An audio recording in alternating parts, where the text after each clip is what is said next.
Alright, so this thing claims that I am live. So we'll just wait for a couple people to join in the chat. Alright, oh, we got a couple of faces here. Hello. Shout out to Nuka Bliss 1, Jordy Universe, Narukami, 2003 Honda Civic, Albestein S, Mr. Turtle, Drew Allen, Good Life J, Arena Yukihata, and Baker Bakes 869, and Morphison, and Cutter Freeman, and oh lord, man, y'all are coming in like crazy right now. Oh, shout out to the chat. Y'all are just coming in so quick that YouTube hasn't even updated the streamer count. Oh, here we go. Yeah. So what's going on, everybody? We are the 60-second or less crew. That's what it is right now. How are y'all doing? How the heck are y'all doing? It's so great to see everybody. It's time for another weekly stream. Just let me know down below, how's the audio sounding? Do we sound good? Do I need to adjust the microphone gain? Can you guys hear just fine? How are we doing so far?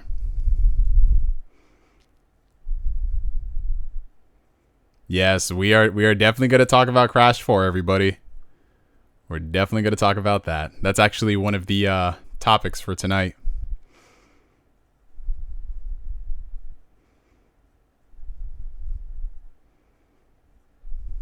Everything sounds good? All right, awesome. Just checking in because I've gotten some feedback from some people on these streams when they're watching it on the playback, how they always have to put the volume at the highest capacity to hear me. So I increased the gain on this microphone in addition to over here in Streamlabs. So hopefully it sounds more in your face, or in this case, in your ears. I think it's at a good level right now. Excellent. I am so happy to hear that, guys. Oh, y'all are hyping me up right now, man. Yeah, here we are. It's 10 p.m. on a Monday, and it's time for the weekly Q&A. If you are tuning in for the very first time, if this is your very first live stream on the channel, comment down below. And everybody, for all those new people, welcome them into the family. This is legit a family. I don't say that in terms of trying to be popular, but over here we take care of each other. We're not about trying to pit things against each other like this versus that and just all this crazy nonsense you see in other communities. We're here to better each other. If you guys are, well, I'll get to that point later, but I have my whole intro before I get into the live streams. Okay, that's good. I'm happy to hear that, Albestein or Stein, whichever. Oh, so we already have a $1.99 super chat from Drew Allen. Thank you for that, Drew. I appreciate it. Thoughts on the new Detective Conan dub? Well, you know what's funny? Someone actually super chatted us this a few weeks back. So for those of y'all who are unaware, there's a brand new dub for Detective Conan coming out. It's titled Detective Conan Episode 1, and it's basically a modernized retelling of the Detective Conan Case Closed origin story. But they've expanded upon a lot of things too. It's the first Detective Conan dub since Funimation dropped the license so many years back. So a lot of people are very surprised because we, as Case Closed Detective Conan fans, have been so, we've been clinging to the idea that this series is just, we know why it doesn't sell in the States. It's just such a behemoth of a series, and it's not like an ongoing story similar to One Piece. So it's kind of a hard sell. But we were always hoping that at least we get the movies, and we haven't. But ironically, I believe it's Bang Zoom. They've been doing a lot of U.S. dubs for Conan for things that aren't even shown in the U.S. I believe they dubbed one of the movies. I forget which one. Even though I was just talking about this a few weeks ago, they were dubbing Detective Conan. I want to say... Y'all are probably going to find it in the chat right now, but I'm looking up the movie. Detective Conan movie. Not the most... It was Zero the Enforcer. There we go. Movie 22. They did a dub for that, and apparently that dub was shown in, the... in, Middle Eastern territories, especially if you were on certain flights. They had it as, a B-side dub. So you know how you have the standard dub in that language, and then you have another dub? So they had it there, which was very interesting. And they're actually bringing over another one of those things they did, which is the episode 1 dub. They're finally releasing it commercially. Discotek is going to be publishing it. And on the one hand, I'm very excited. I know it's going to be kind of weird hearing different voices and different, just a different vibe overall for Detective Conan, but I'm excited for it. I've already pre-ordered it. It should be out, I believe, middle of July. So fingers crossed, Right Stuff sends it early, but I'm not holding my breath given the situation right now. So yeah, but I'm very happy, and I'll be doing a review for it. Alrighty. Ooh, we have a lot of people in the chat right now. Shout out to everybody. I am doing swell, guys. I'm just really happy to be here with you guys. I really love what we've grown here as a community, doing this every Monday. It's something to look forward to. So I'll keep saying this until we end. Shout out to everybody in the chat right now. Fresh Neo is fresh. No, not really, man. I mean, I'm over here growing out my hair and the mustache and the beard and all that. But all of this will soon be going away because barbershops have opened up in my area, and I'm just waiting for my particular barber to open back up. So once he does, I'm gonna get all this situated. It's literally the longest I've been without a haircut, 3 months. So I'm debating on whether or not I should just go back to my usual haircut, which for those who haven't, I know because there's a lot of new subscribers, y'all are wondering what I usually look like. I don't always look homeless, but usually, like when I'm looking, okay, here, I'll pull up something on Instagram. Usually, more often than not, I look something like this. This is what I look like. You know, I've got my, I wear my hair really high up top. The sides are down low. And then I've got these parts. And oh God, why are you doing weird focus? It's making me look even lighter than I did before. Blah, blah, blah. Can't speak. But yeah, this is how I usually look. You know, I've got everything situated. But here recently, I've been thinking about cutting my hair all the way down short. Like really, really down short again. And just keeping the parts on the side. But I don't know, man. I feel like I'm going to regret it and take forever to have to grow all this back out. Shoot. Oh, man. Get a man bun. I ain't got all the hair for a man bun yet. I don't have all the hair for that. Albastine. Okay, thank you very much. Thank you very much. Yeah, they only released 6 Detective Conan movies in the States. But they do a new Detective Conan movie every single year. We only got 6. But shout out to everybody. Shout out. I kind of, I was originally going to start shaving my beard and all that, but then I was thinking to myself, yo, I ain't really going out like that. Every time I'm outside, I'm wearing a mask, so people can't see all of my facial hair. They can't even see this part of my face. So why am I worried about shaving like that? You know what I'm saying? So I just decided to grow everything out. And that's it. You know, I had waves. I used to have waves. Oh, when was the last year I had waves? Like legitimate waves I had in 2012 after I cut my hair off. And that was the last time I really cut all... No. I cut all my hair off in 2016 when my aunt died. But 2012 was when I actually had waves and I maintained waves. And I don't know why I stopped it. So no more ridiculously white names. Oh yeah, Marshall Wisterbaum. Yo, that shit right there. Detective Conan fans, man. Oh, we have a $1.99 super chat from the homie Asbel Launt. Shout out to him. What are you expecting from Atlas tomorrow? I'm out of the loop right now. Is Atlas doing something tomorrow? Do they have like a live stream to showcase? Honestly, guys, I have no idea. This whole quarantine pandemic lockdown has been reshuffling everything that I don't even know the dates of certain things. So Atlas has something happening? I have no idea, guys. But yeah, it's about 10:15 right now. We've got about 86 people watching already, so we might as well just do the intros.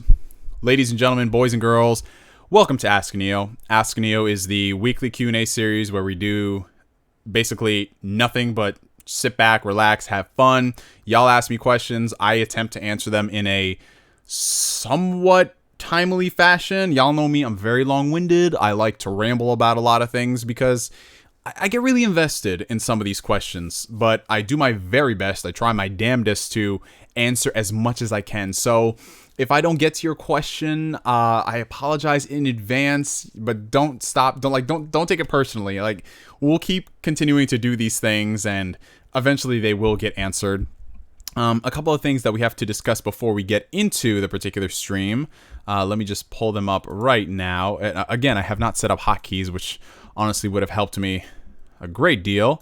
But let's just do this. Here we go. And I don't know why that's up there. Yeah, that was from the last video that I did. So yeah, guys, here's the Kingdom Hearts thing going on. Let me just take down that image. There we go.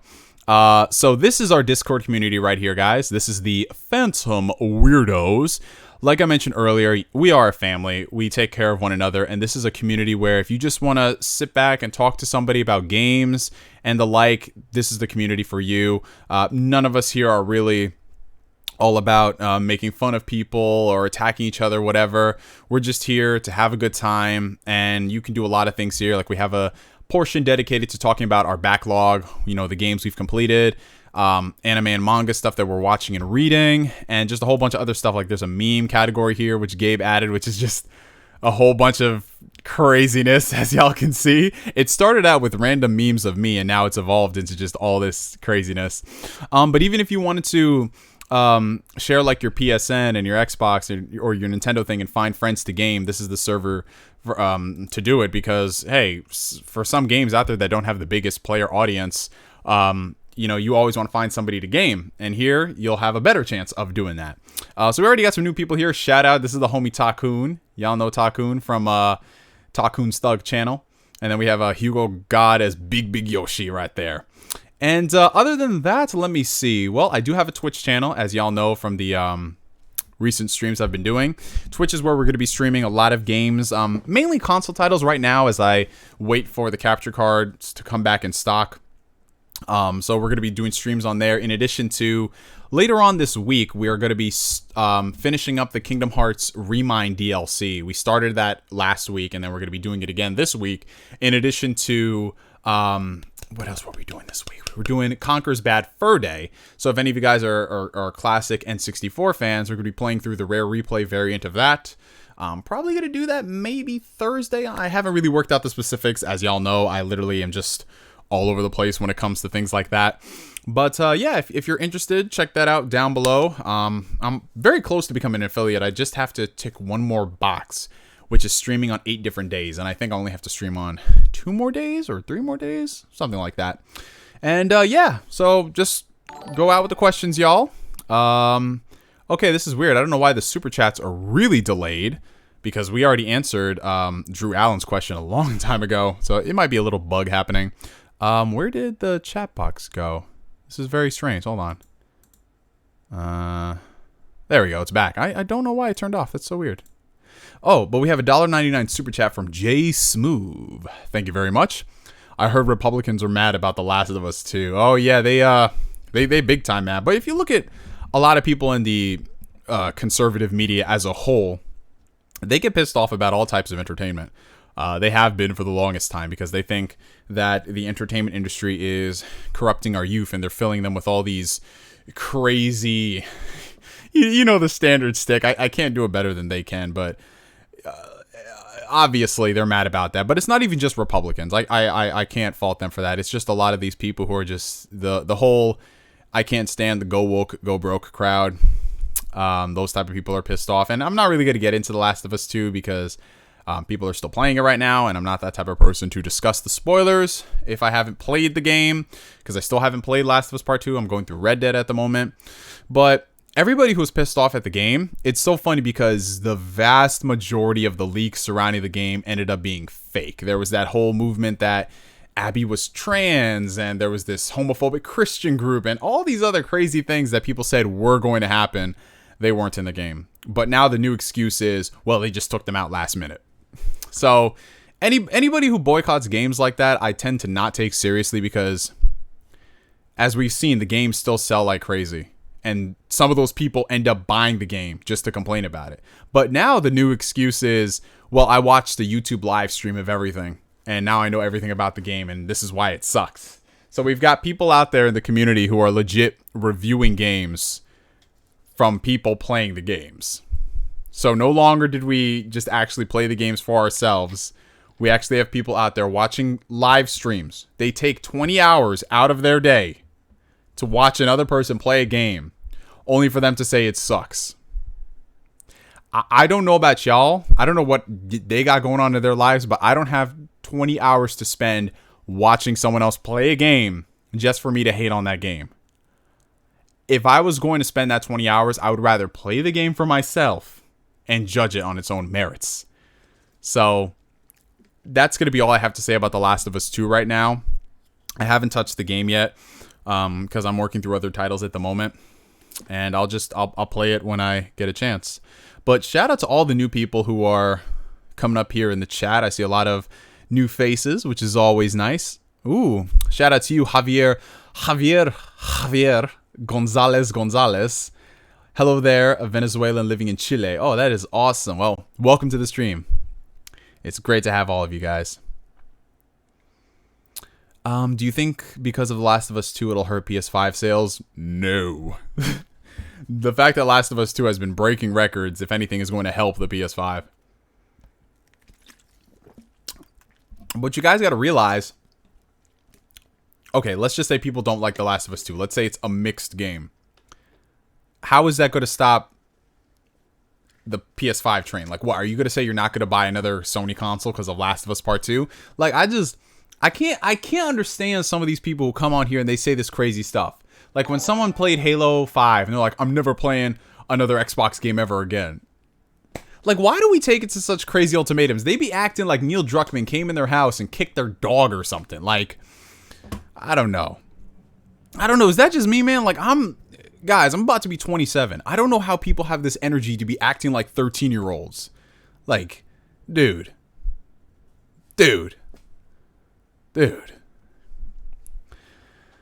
Oh, man. People just got to accept that others have opinions on games, and if they don't like it, then they should just add their opinion into the mix. But when they come on here and saying that this reviewer is paid off and such, it's, bro, literally the only difference between a reviewer and a gamer is that person works and they make a living off reviews. So literally that person who you trusted, like, and this is the funny thing that these people, it's a slippery slope. They say they trust the gamers because the gamers have a better viewpoint than these reviewers. What about those gamers who ended up becoming those reviewers? So now you're going to say that they're sold off, but they still had the same consistent vision this whole time. That's why I don't trust all these people saying, we need to hear from the gamers. There's a disconnect between the gamers and the critics. How is there a disconnect? There's a ton of gamers giving The Last of Us a 10 out of 10 too. And there's a ton of gamers who don't like The Last of Us, and that's perfectly fine. I can't. People are dumb. People are really dumb, man. And especially if you've seen the leaks and you still went out and bought the game to complain, like, I don't get it. But hello to all the new people in the chat. Ooh, we have somebody from Brazil. Yo, we've gotten a lot of people from Brazil on the channel recently. Shout out to y'all. Will you be getting Cyberpunk 2077? Yes, I will be getting that game. I love The Witcher 3. I own every single version of that game. It's insane. And I just can't wait for Cyberpunk. The cool thing about Cyberpunk is I've literally seen little to no footage about the game. If it wasn't put in front of like a conference, like the Microsoft shows, I haven't seen it. Like, they released, I think, what was it, like a 40-minute or 20-minute gameplay demonstration. I didn't even watch it. I skimmed through it. I'm like, oh, that looks nice, and that's it. I can't wait, man. I can't wait. My problem is that Sony games get too high of a score for most of their games. Death Stranding got way too high of a score. That's just somebody's opinion. Reviewers and critics also ripped apart not Death Stranding, Days Gone. Days Gone didn't get no 10 out of 10s across the board. There were a ton of Sony games that got like 6s and 7s. Some of them were bigger titles and some of them were smaller titles too. You know? Like, we can go down the laundry list of the Sony games from PS3 and PS4 that did not get critical darling scores. I hate when people try to...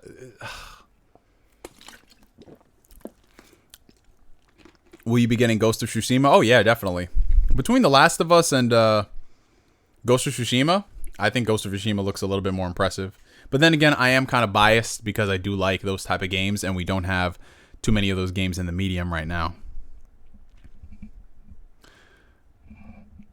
I hope Asoba gets picked up by Microsoft. They've been killing it. Flight Sim 2020 looks nuts, and they continue their relationship. Yeah, I mean, I wouldn't mind if Microsoft acquires them. It'd be like a similar situation to Insomniac, because Insomniac and Sony have just been partners for the longest time, and they just decided to acquire them. Like, what was it, last year? So, that would make sense. All right. Don't you think that people that attack reviewers do it just because they don't have enough courage to play a game without using a review as a base? There's a lot of truth to that.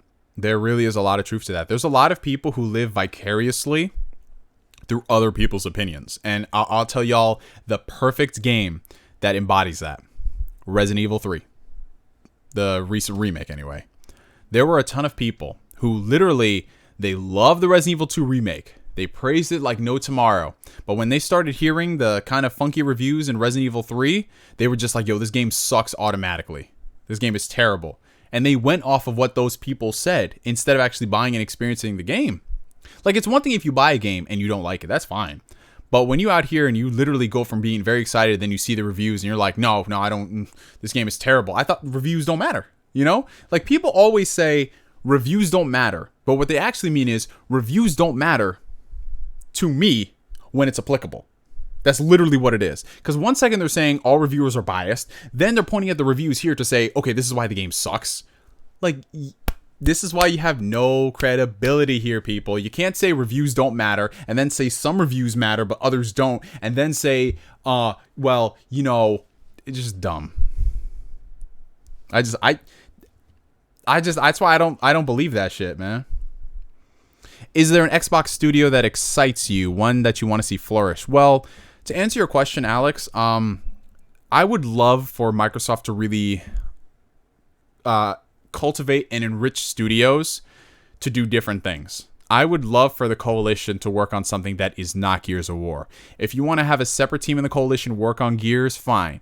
But if you have a separate team make another game, I think that would be very cool. Same thing for Playground. There's a rumor that Playground is going to be working on the Fable reboot. If they're doing that, oh my god, that sounds incredible, and I would love to see that. So I don't necessarily have a game I want to see done, but I would just love for them to give the studios creative freedom to create more titles. Oh my goodness. Whoa, stop the presses, everybody. We have got a $50 super chat from Devin Shannon. And what is this sticker that he's got here? Oh, God. Literally, it's this little, like, bean on a rocket just floating out of nowhere. Shout out to Devin Shannon with the $50 super chat. Thank you so much. And for everybody who's donating super chats, I really do appreciate that. All of that stuff gets funneled back within the channel to get new equipment. Like, you guys have been so generous with the super chat donations in the past month since I've been doing these streams, and I really do appreciate it. You know, like that stuff is insane. You guys don't have to donate, but I appreciate that you guys do, because of like you guys, I'm able to, like, how do I say this? So I went and I bought the computer, right? Because I wanted a new computer. And then you guys were just like, oh, you bought a new computer? Well, here's money for that computer. I didn't expect y'all to donate money, but for me, I'm thankful for that, because that made it so, like, y'all essentially paid the PC off. And I'm just like, you know what? I have a commitment to actually do more streams, because y'all came in here and y'all donated that money. So I'm not going to sit here and be like, yeah, I'm bored. No, I want to hang out with y'all.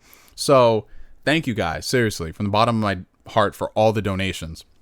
It means the world. And the next thing we're actually going to be investing in the channel is going to be a new webcam. We're actually getting a 4K webcam, the Logitech Brio. It's about $200, but it's not in stock right now, which kind of sucks. So I have to wait for that to come in. But once I do, we're going to be having a 4K camera. We're not going to stream in 4K, but we're going to be able to, like, just get the better quality out of it from the sensor there. So we have that coming in the next couple of weeks, in addition to a brand new lighting setup as well, professional grade lighting that I'm just gonna have right here, so it'll be like more lit all around.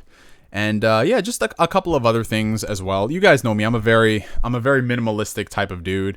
You know, I have Sony mirrorless cameras and all that, but I just like getting on here and stream with you guys because it feels more, it feels more genuine. I'm not trying to put up a show like, oh, look at this. Because if you notice it, if you go to like the top 100, or not even 100, top 20 tech channels, a lot of them are cut from the same cloth. I'm not saying they're all the same, but they all use the same equipment. They use the same little gimbal. They use the same little, what's that thing where you can have your camera slide on it, like the track motion thing. They do the same shots. They do the same everything. And I'm not saying that that's a bad thing, because it isn't. But for me, it's just like, well, what's the point of the video? The point of the video is we're going to talk about this. And for me, I like being upfront with y'all, like, oh, hey, we're just talking, and that's it. I don't need to do all the crazy special effects and all that.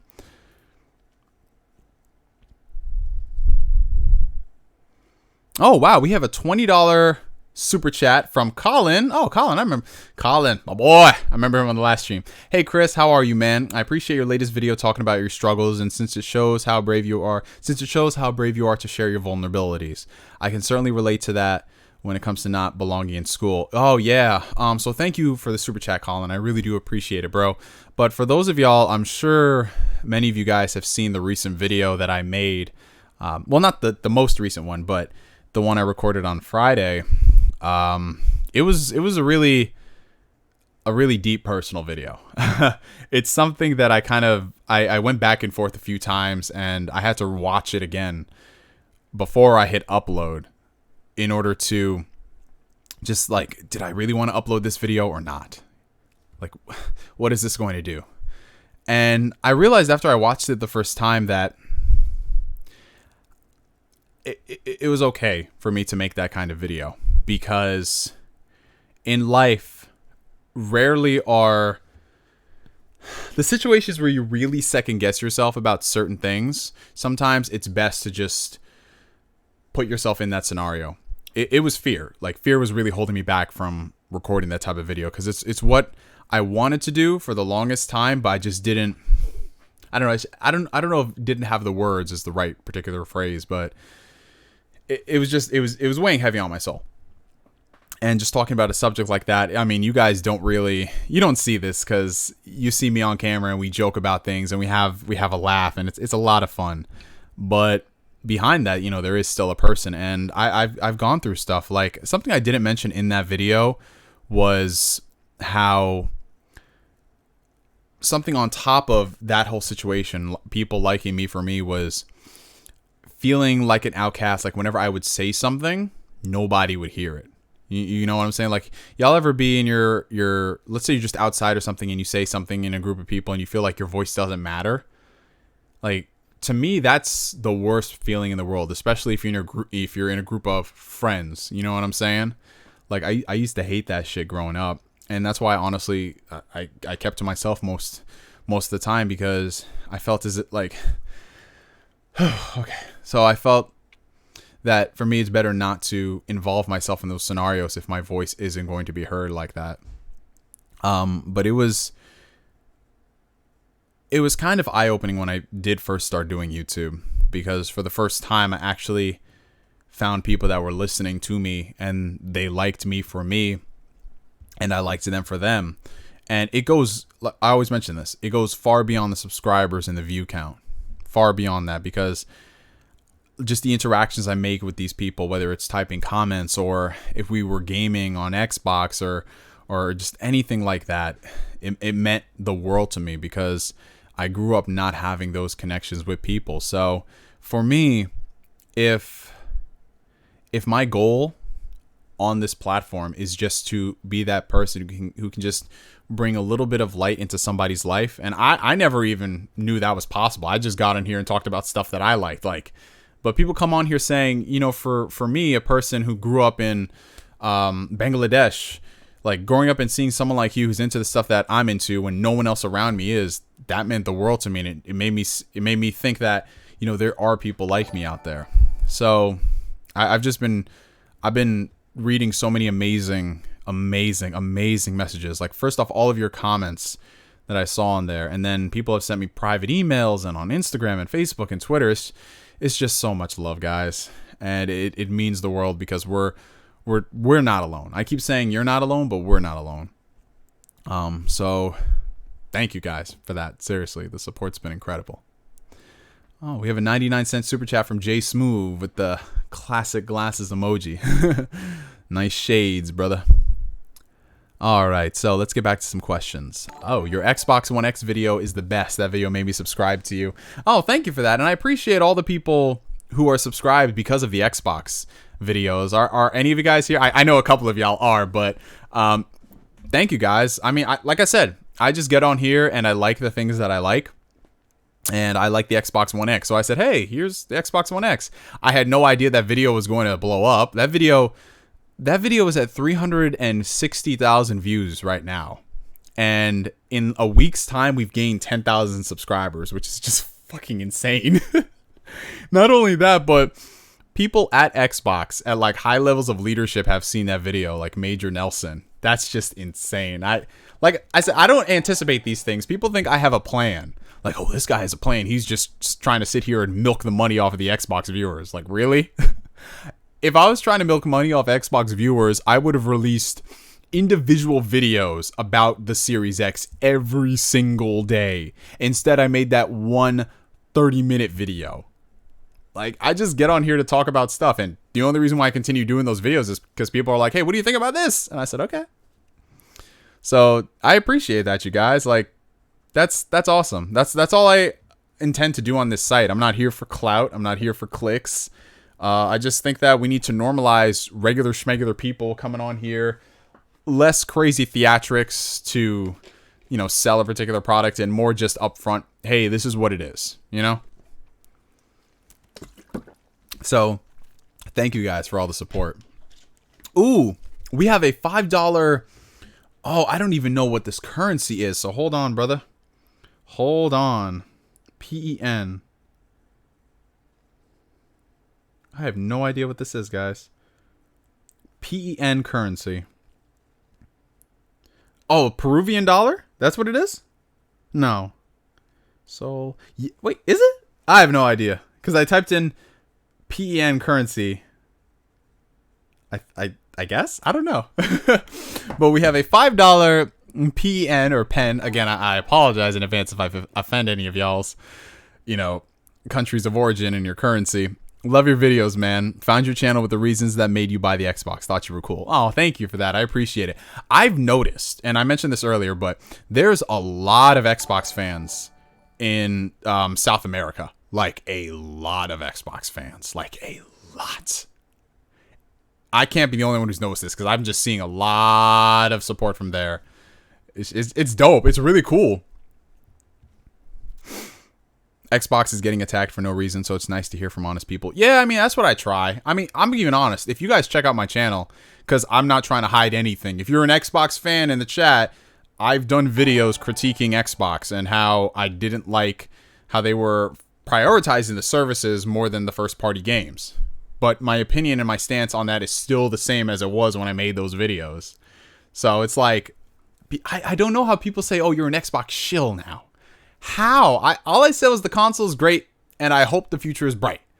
But, you know, everybody, you got to pick war. You got to pick sides in this fanboy war. You got to hate Xbox and hype PlayStation, or you got to hate PlayStation, Xbox, and then hype Nintendo. We're all some grown-ass adults here, man. Like, what? Oh, we have a $1.99 super chat from Asbel. Yeah, Neo, you Xbox shill. Yeah, man. You know how it is. Wait, what happened? Someone said something got cut. What got cut? I'm trying to see what got cut. What link got cut? Trying to see what happened. I don't see it. Oh, okay.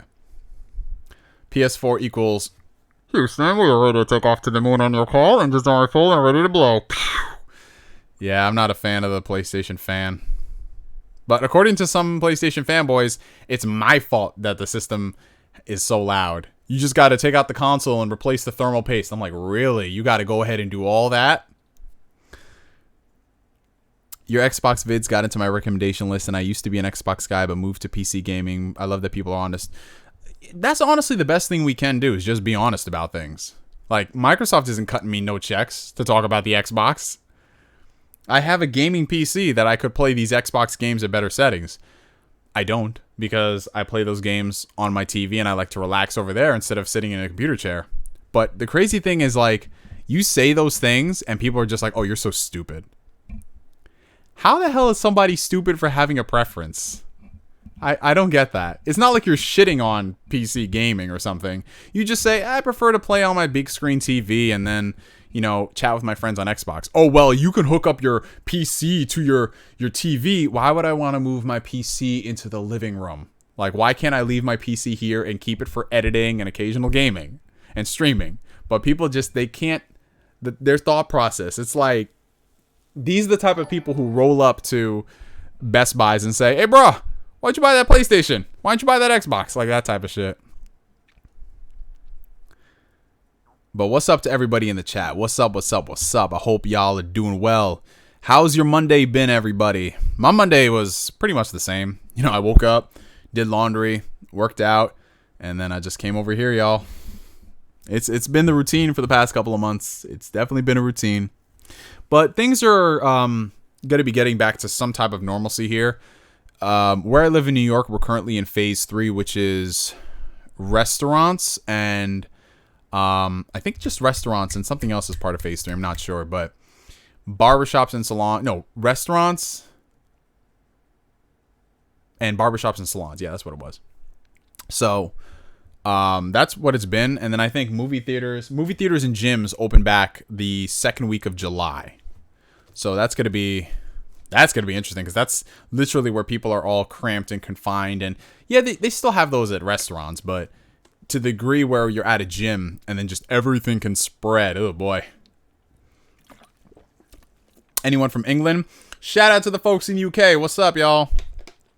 You live in New York? Yes, I do live in New York. I live about 40 minutes away from the city. I live like up north. Ooh, $1.99 super chat from Asbel. Kingdom Hearts Dark World story is surprising already. Oh, so they're doing the classic like Nomura twists and turns. I'm gonna eventually check all that stuff out when they make like a big YouTube compilation for it. Hey, we got the homie Grant in the chat. Purified Storm. What do you want to see at the July event? I want to see what all of this hype for Xbox has been. I want to see all their first party studios show off at least one game, or at least tease what they're going to bring to the table. I don't want to see just more of the same. I don't want to see more Gears and more Halo and more Forza. I don't, because that stuff it's given. I want to see new IPs. I want to see quality from these studios. That's all I want to see. I don't really have specific games, because then if you start getting into specific games, you're going to let yourself down. Because people are always like, I want a new Perfect Dark, and I want a new Banjo, and I want a new Battletoads. And then we see what that new Battletoads is, and it's looking kind of spooky. But I'm just excited for games. Just more games. Give me all the games. Neo, you beefing with Black Bond? Yo, Black Bond's my homie. Black Bond, that's my nigga right there. But he over here, he called me out saying that, okay, so like I mentioned last time, Black Bond is mad at me for not finishing Trails of Cold Steel. But then I told him, yo, I have RPG burnout at the moment. I need to play other games to get me back to that level. And then he's like, okay, don't play Trails of Cold Steel until you play the very first game in the series. I said, all right. And then he's like, yo, this man Neo is not playing his games. I was just like, Black Bond, you told me not to play. So, man, like I said, that boy Black Bond, summer is approaching. It's about to be social reject season, and he's got to show people that he got a life. But shout out to Black Bond. That's my nigga right there. With the 3-piece suit on, walking back and forth. Hey, we have a $5 super chat from Shut Up Gabe. If y'all do not know Gabe is actually the head moderator in chief for our Discord server, and just in general, he's a badass friend. $5 super chat from Gabe. I'm pretty hyped for Grounded. I think it'll be really fun as a co-op survival game. It's also going to be on Steam, and the Steam summer sale is coming soon. Yes, that is true. In fact, just because you said that, I have to adjust the alert box, because the text is not, it's not, because it shows the text at the bottom, but it's very, very tiny.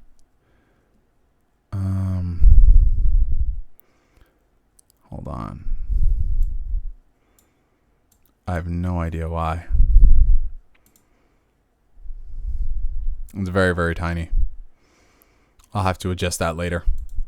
But yeah, Grounded, I'm looking forward to it because it's developed by Obsidian, and Obsidian has yet to miss when it comes to one of their games that they've put out. So I think it's going to be fun. Will it be supported long term? That's the problem that I have, because while I'm glad that they're focusing on other endeavors, if it's not supported long term, kind of worries me. But you know, we'll see. We'll have to wait and see. Breathes into Mike. All right, let's see. Ooh, a couple questions. Neo, what are your thoughts on Red Dead Redemption 2? Well, as many of y'all know, I played Red Dead Redemption 2 when it first came out almost 2 years ago.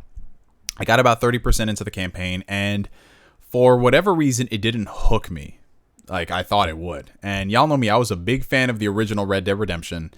And I literally, that was the game where I always said if they showed off at this event, I would do a handstand. When I played through Red Dead Redemption 2, I liked what they were doing with it. I love the attention to detail on a lot of things. But for me, the story just did not kick up at a timely fashion. You know what I'm saying? It was just too slow of an intro. So I was just like, all right, whatever, I'm going to play something else. And I just never went back to it, unfortunately. But since it's on Xbox Game Pass, I decided to give it another shot, and it looks beautiful in 4K. It looks so good. So good. I'm not where I was in the original Red Dead Redemption 2 yet, so I haven't really touched the newer stuff. But yeah, I mean, it's aight so far. I know everyone's saying it's like an incredible game, so we'll see. Ooh, we have a $5 super chat from Lucatas? Hi, Neo. I'm Lucas, and I'm Brazilian, and I like your videos. Oh, that is awesome. Yo, we really do have a lot of support from South America. It's insane, y'all. I love it. Shout out to y'all. If you're from South America, what up? Ooh, we got a $5 super chat from Yeetman143. Do you think Sony will announce something big like Sunset or a new Sony studio that they got to kill hype? Oh, so you're saying will they counteract Microsoft's event with just some big announcement? Because Sony has done that every time Xbox has an event. They just drop a piece of PS5 info. They come on here before an Inside Xbox event and they said, yo, here's the controller. I was dying. That shit was too funny.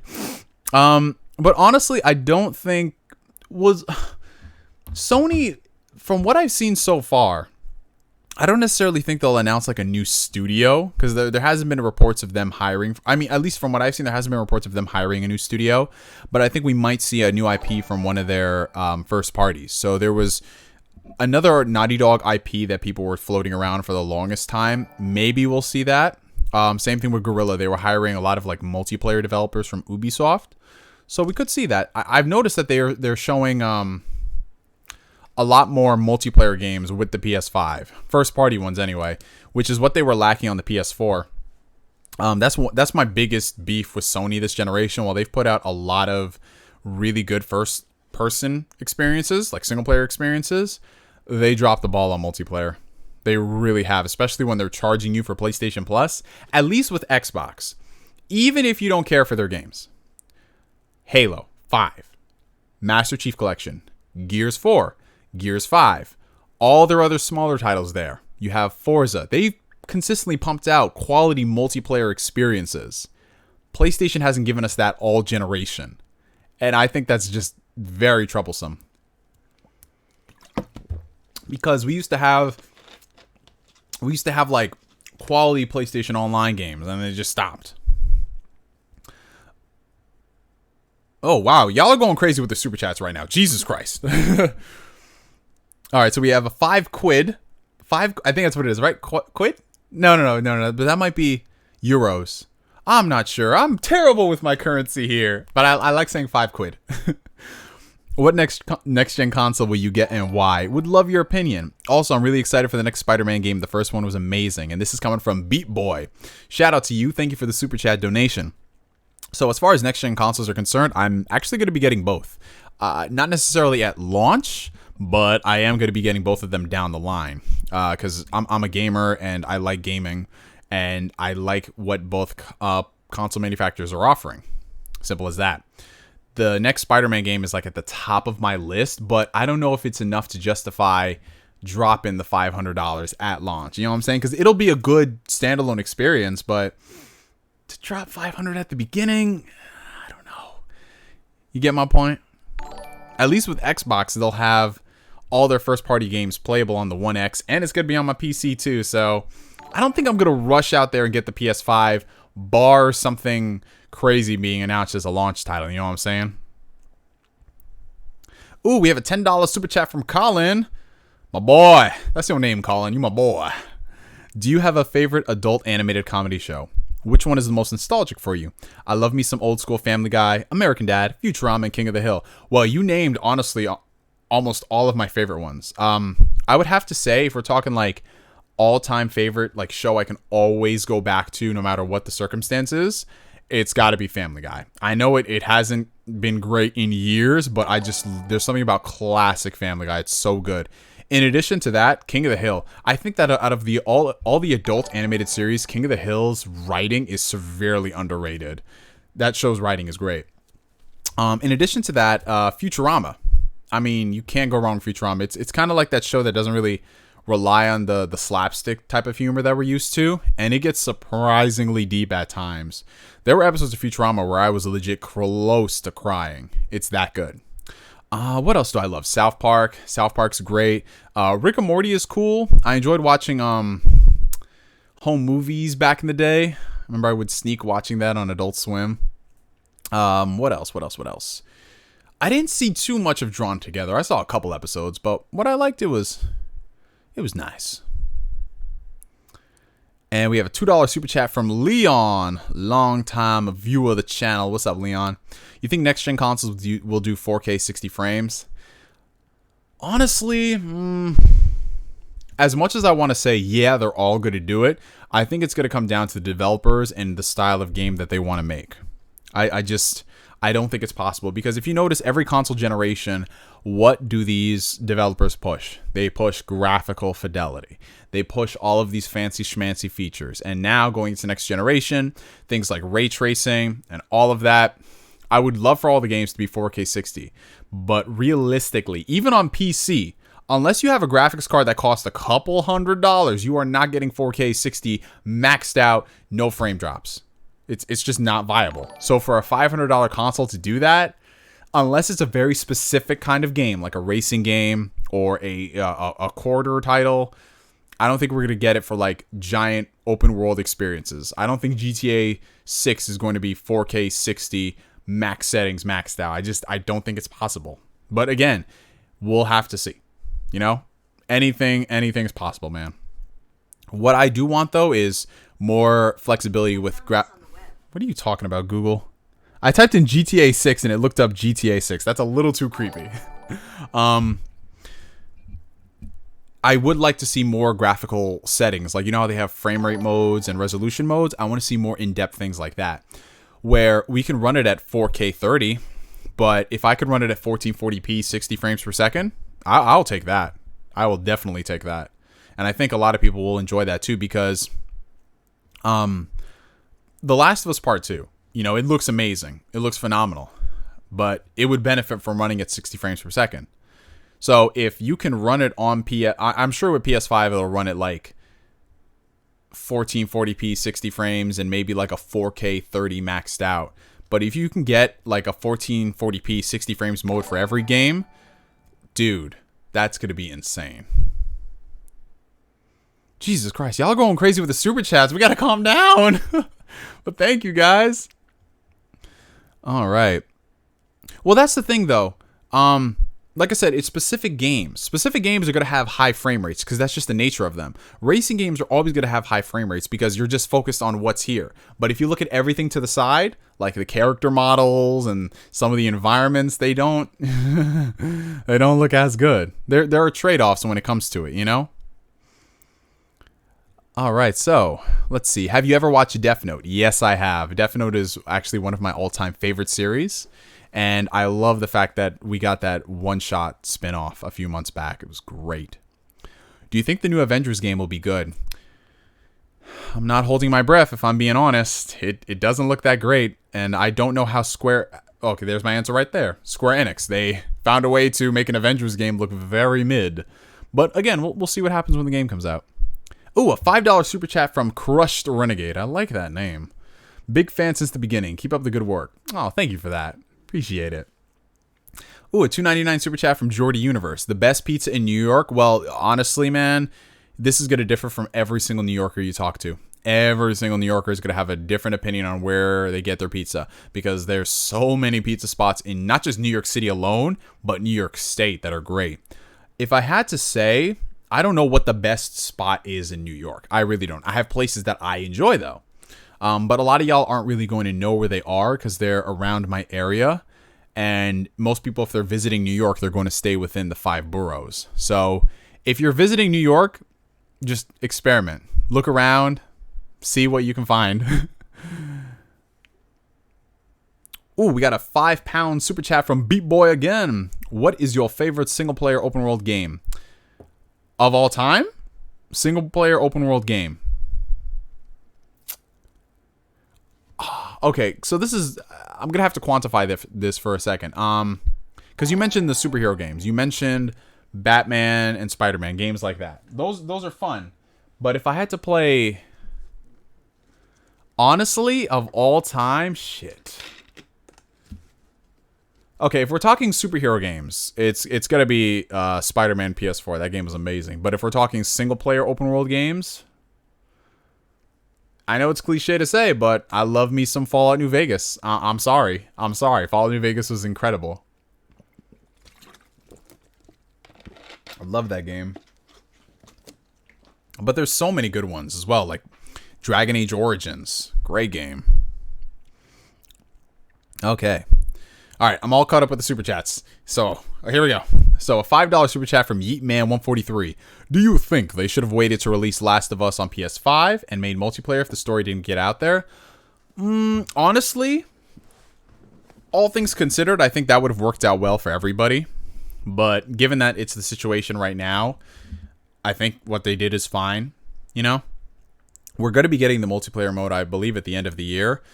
I think what would really suck is if they charge for the multiplayer. I think that shit is going to be the most scumbag thing in the world. Because if you spent $60 for just the campaign on this one versus $60 for the campaign and the multiplayer on the last one, that'd be some fucked up shit. That'd be some fucked up shit, man. Oh, we have a $1.99 super chat from Jordy. Have you ever tried a chopped cheese? I have. Speaking of cheese in general, what's y'all's favorite kind of cheese? The older I've gotten, I've noticed I'm more like in tune about my cheeses. Remember growing up, I used to just eat like cheddar cheese, and if I ever wanted to be fancy, I get like pepper jack cheese. You know, like saying like Monterey Jack cheese, like things like that. I thought I was so ballin'. Ooh, Swiss, because you know, growing up, we had Kraft singles. Y'all know what it was. We ain't made of money around here. We had Kraft singles from the grocery store. Oh man. I just dropped by to say neophyte. That is all. Carry on. Hey, you mad such. You are mad sus. Scratch sniff 89. No one here is going to know what that is though. Oh, y'all are too much. But back to some questions. Like I haven't been answering questions. Okay. Are you going to replay any games on your One X to see if Microsoft put in the work in the X Enhanced? Yeah, well, if you're talking about older games, yeah, I have. I've played some of the backwards compatible Xbox games, and they look incredible. I really want to go back and play. Ooh, you a real one if you know this. And I'm a legit trying to get the Xbox community on board with this game. All right? If you are an Xbox owner and you talking about game diversity, right? Y'all need to do yourself a favor and go download Lost Odyssey. It's backwards compatible, Xbox 360 game. It's available on the store. That game is one of the best RPGs in the past 20 years. That game is just in such need of a remaster, a sequel. I don't care what you got to do. And if Microsoft could come out there with a quality sequel, I might have to do a motherfucking handstand on camera. I might have to. Because that game is so good. And it's so underrated, too. I loved that game, man. Let's see some people. Y'all over here? Anyone here play, Oh, we're all talking about cheese in the chat. Okay. Some people are saying, yeah. Oh, there you go. See? Someone here played it. That's what I'm talking about. We got a couple people here. That's what's up. Hold on.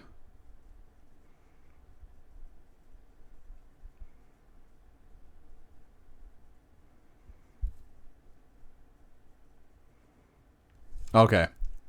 So we have a £5 super chat from Beat Boy. What's your favorite COD zombie games? If you haven't played any or have no opinion, then alternate question. What is your opinion on ray tracing? Oh, you are right up my alley. Call of Duty Zombies is my shit, bro. Out of all the games, my all-time favorite, World at War. World at War is the one I put the most amount of time into. That game is literally how I formed some of my closest relationships in life. Because literally, we would play that game from sunrise to sunset. We would literally do that. That's how we played it. We played it at 5 a.m. in the morning, and then we played it till 5 a.m. in the morning. Oh my god, the amount of times we used to run the loop on Shinonuma. I swear to God, man. Oh my god. And then when Darius dropped, oh, forget about it, bro. I would have to say World at War is my favorite, followed by Black Ops 3, if only because it has all the maps you could ever want. At least the vast majority. And it's so good. It's so good, man. Hey, take care, A-Sing. Have a good one, bro. Wait, hold on. Someone's disrespecting Lost Odyssey here. Let's not hype Lost Odyssey. It only got attention because the JRPG library in that generation was weak. I am so tempted to time you out for that. We do not slander Lost Odyssey on this page. We do not do that. We don't do that. But World at War was my shit, man. You see people jumping the gun saying you need a Facebook account to use Xbox on Reddit. Wait, what? Bro, this is why, honestly, I'm going to say, I know a lot of y'all are tuning in for the very first time with Xbox, but y'all got to just, whenever someone says some slanderous stuff about Xbox or PlayStation or Nintendo, you just got to filter that shit out. Don't engage them. Don't. I know you want to do it, but these people have already made up their minds to act like a fool. When they say some dumb crap like that, hell no. Don't even do that, y'all. Oh, we have a $10 super chat from JD. Top 10 JRPGs on the PS4. Whew, I'd have to look at the collection because there's a lot. Does it count if I do Persona 5 and Persona 5 Royal? Because they're both amazing. So I would say Persona 5 and Persona 5 Royal. Tales of Tales of Berseria. That's really good. I mean, I'm only like 20 hours in, but Trails of Cold Steel is amazing. What else do I got on here? I really enjoyed Final Fantasy 12, the Zodiac Age. I know it's on all consoles, so it's not exclusive, but I liked that version of the game. Ooh, what else do I got on here? Jesus Christ, I got a shit ton. Hold on. There's a cord right here. Oh, that's my headphones. I got a lot of shit down here. Jesus Christ, there's just so many games, man. So many RPGs. I mean, would you count near Tomato Bisque as a JRPG? I would count it as a JRPG.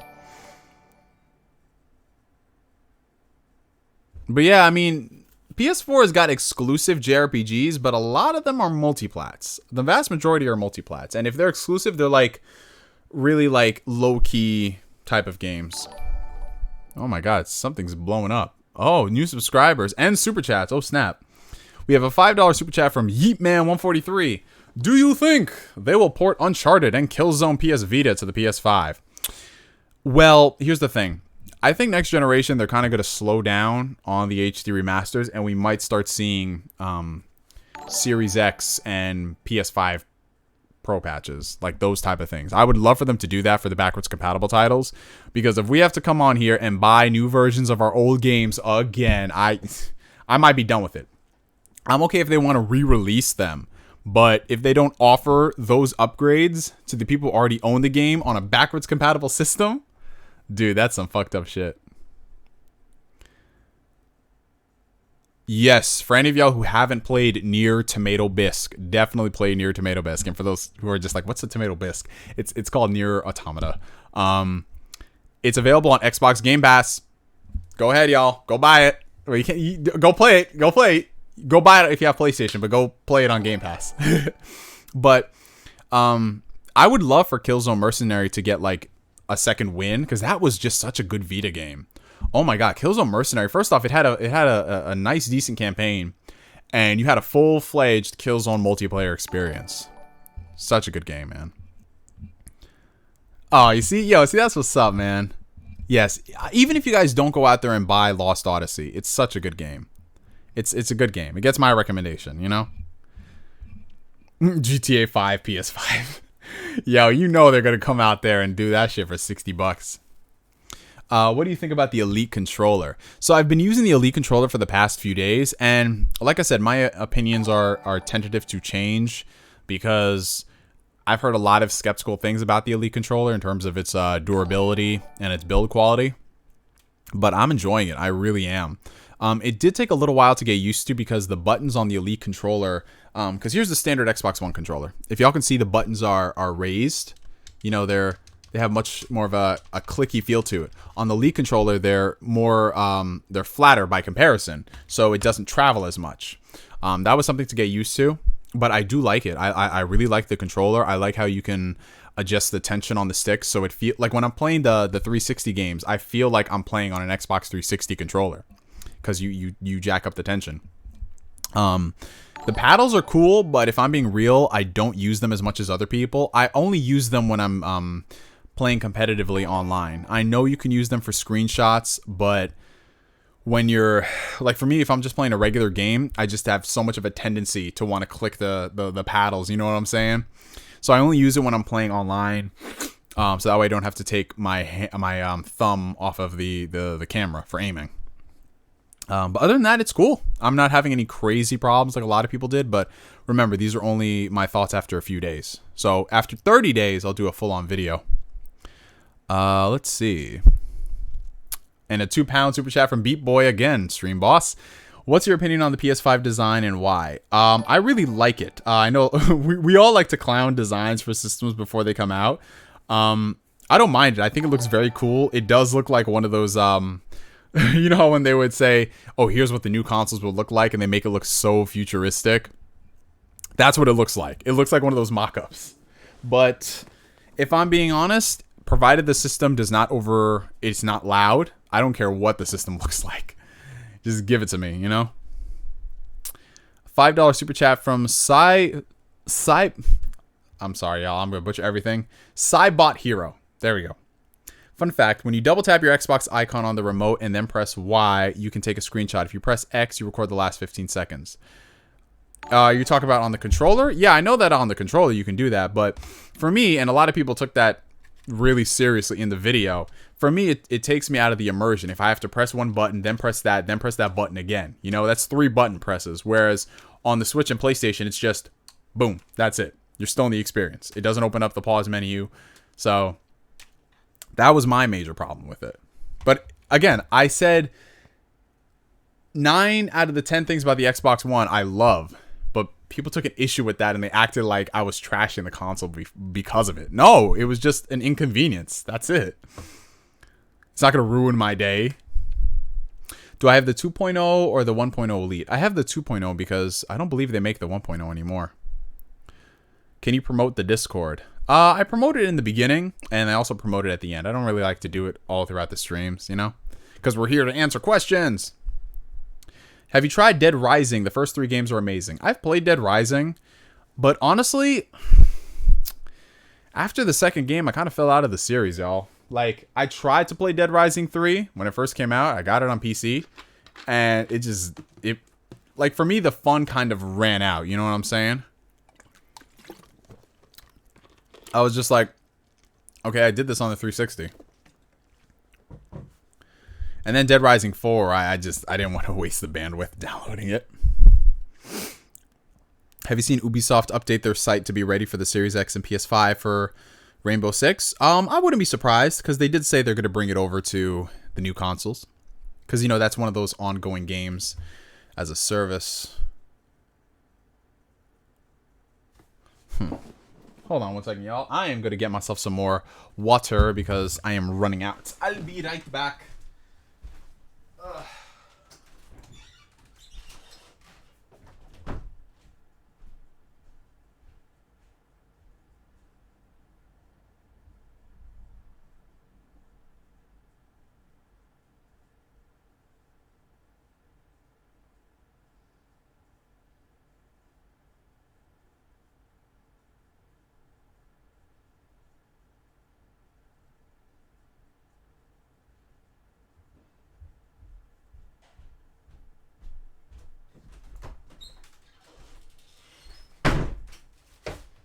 I'm also going to open the window in here because it's getting really hot.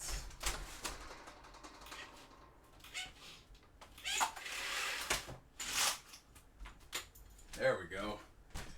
All right. Y'all like this little setup I got going on here? I got my SN30 Pro Plus and then the Xbox Elite controller. One of the things, because people always ask me if any of this stuff is like arranged a certain way. Is there a method to the madness?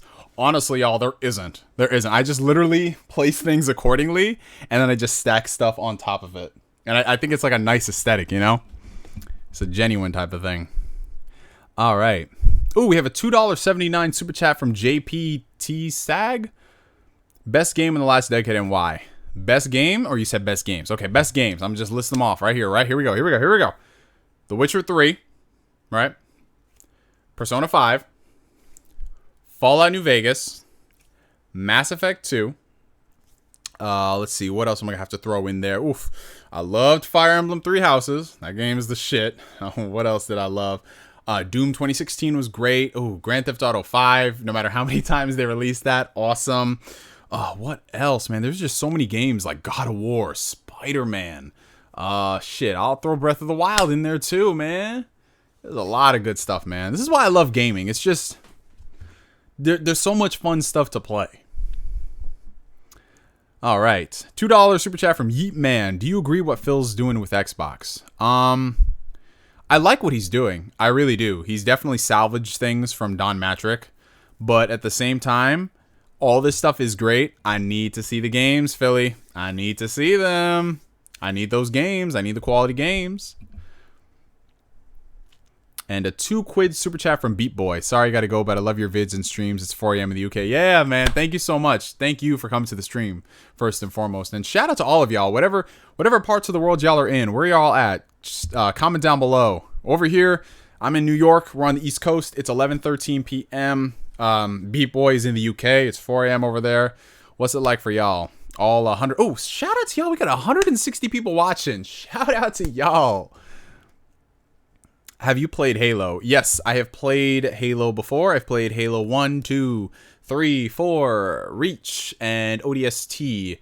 I have not played Halo 5's campaign yet. I've played the multiplayer, but I haven't touched the campaign. I need to get on that. I'm actually in the process of replaying all the Halos co-op. And hopefully I'll be done by the time Infinite is out. I need to play Halo Wars 2, though. But, you know, it's not really a Halo game. It's an RTS, so. Damn, y'all are killing it with the super chats today. I'm trying to keep up, and y'all just keep donating. Ah! A $1.99 super chat from Asbel. I put where Atlas will show up tomorrow on the Discord. Ooh, thank you. Thank you, thank you. I will check that right now, actually. Let me see. You put it in the general chat? Oh, okay. Here we go. Here we go. New Game Plus Expo. I will definitely be watching that. Are they streaming it? Let me see if they're streaming, because if they're streaming this, I'll stream it. Oh, yes, they are. The presentation will be on Twitch, 11 a.m. Eastern. First looks, Q&A sessions, and more. Oh, no, it's going to be at multiple times, too. Wait. Okay, so they start that at noon. Oh, no, it's going for 7 hours. Okay, yeah, I can't really stream this then. It's going for 7 hours. I'll do some updates on it, but thank you, Asbel. Appreciate that. A $5 super chat from Carlos Fontes. How do you feel about licensed video games based on movies? Do you miss them? You know, it's funny. Ironically, I kind of miss them in a weird way. Because I think, not all the time, but every now and then we got some good gems out of it. It's around here somewhere, but do y'all remember... Ooh, y'all remember... I know y'all remember this. Oh, wait, before I answer this question... Oh, we got a lot of people in here. Oh, we got Chicago, Texas, Saudi Arabia. Shout out to you. Jersey, South Africa. Oh, yes. I need to make it over to Africa, man. It's long overdue. I got to visit all of Africa, man. Let's see. We got Portland, India, Dallas, Texas. Hey, that's my home right there. Longview, Texas. Oh, shout out to y'all. We all over the place. Lima, Peru. Let's go. Let's go, y'all. Oh, man. That's what's up. That's what's up, y'all.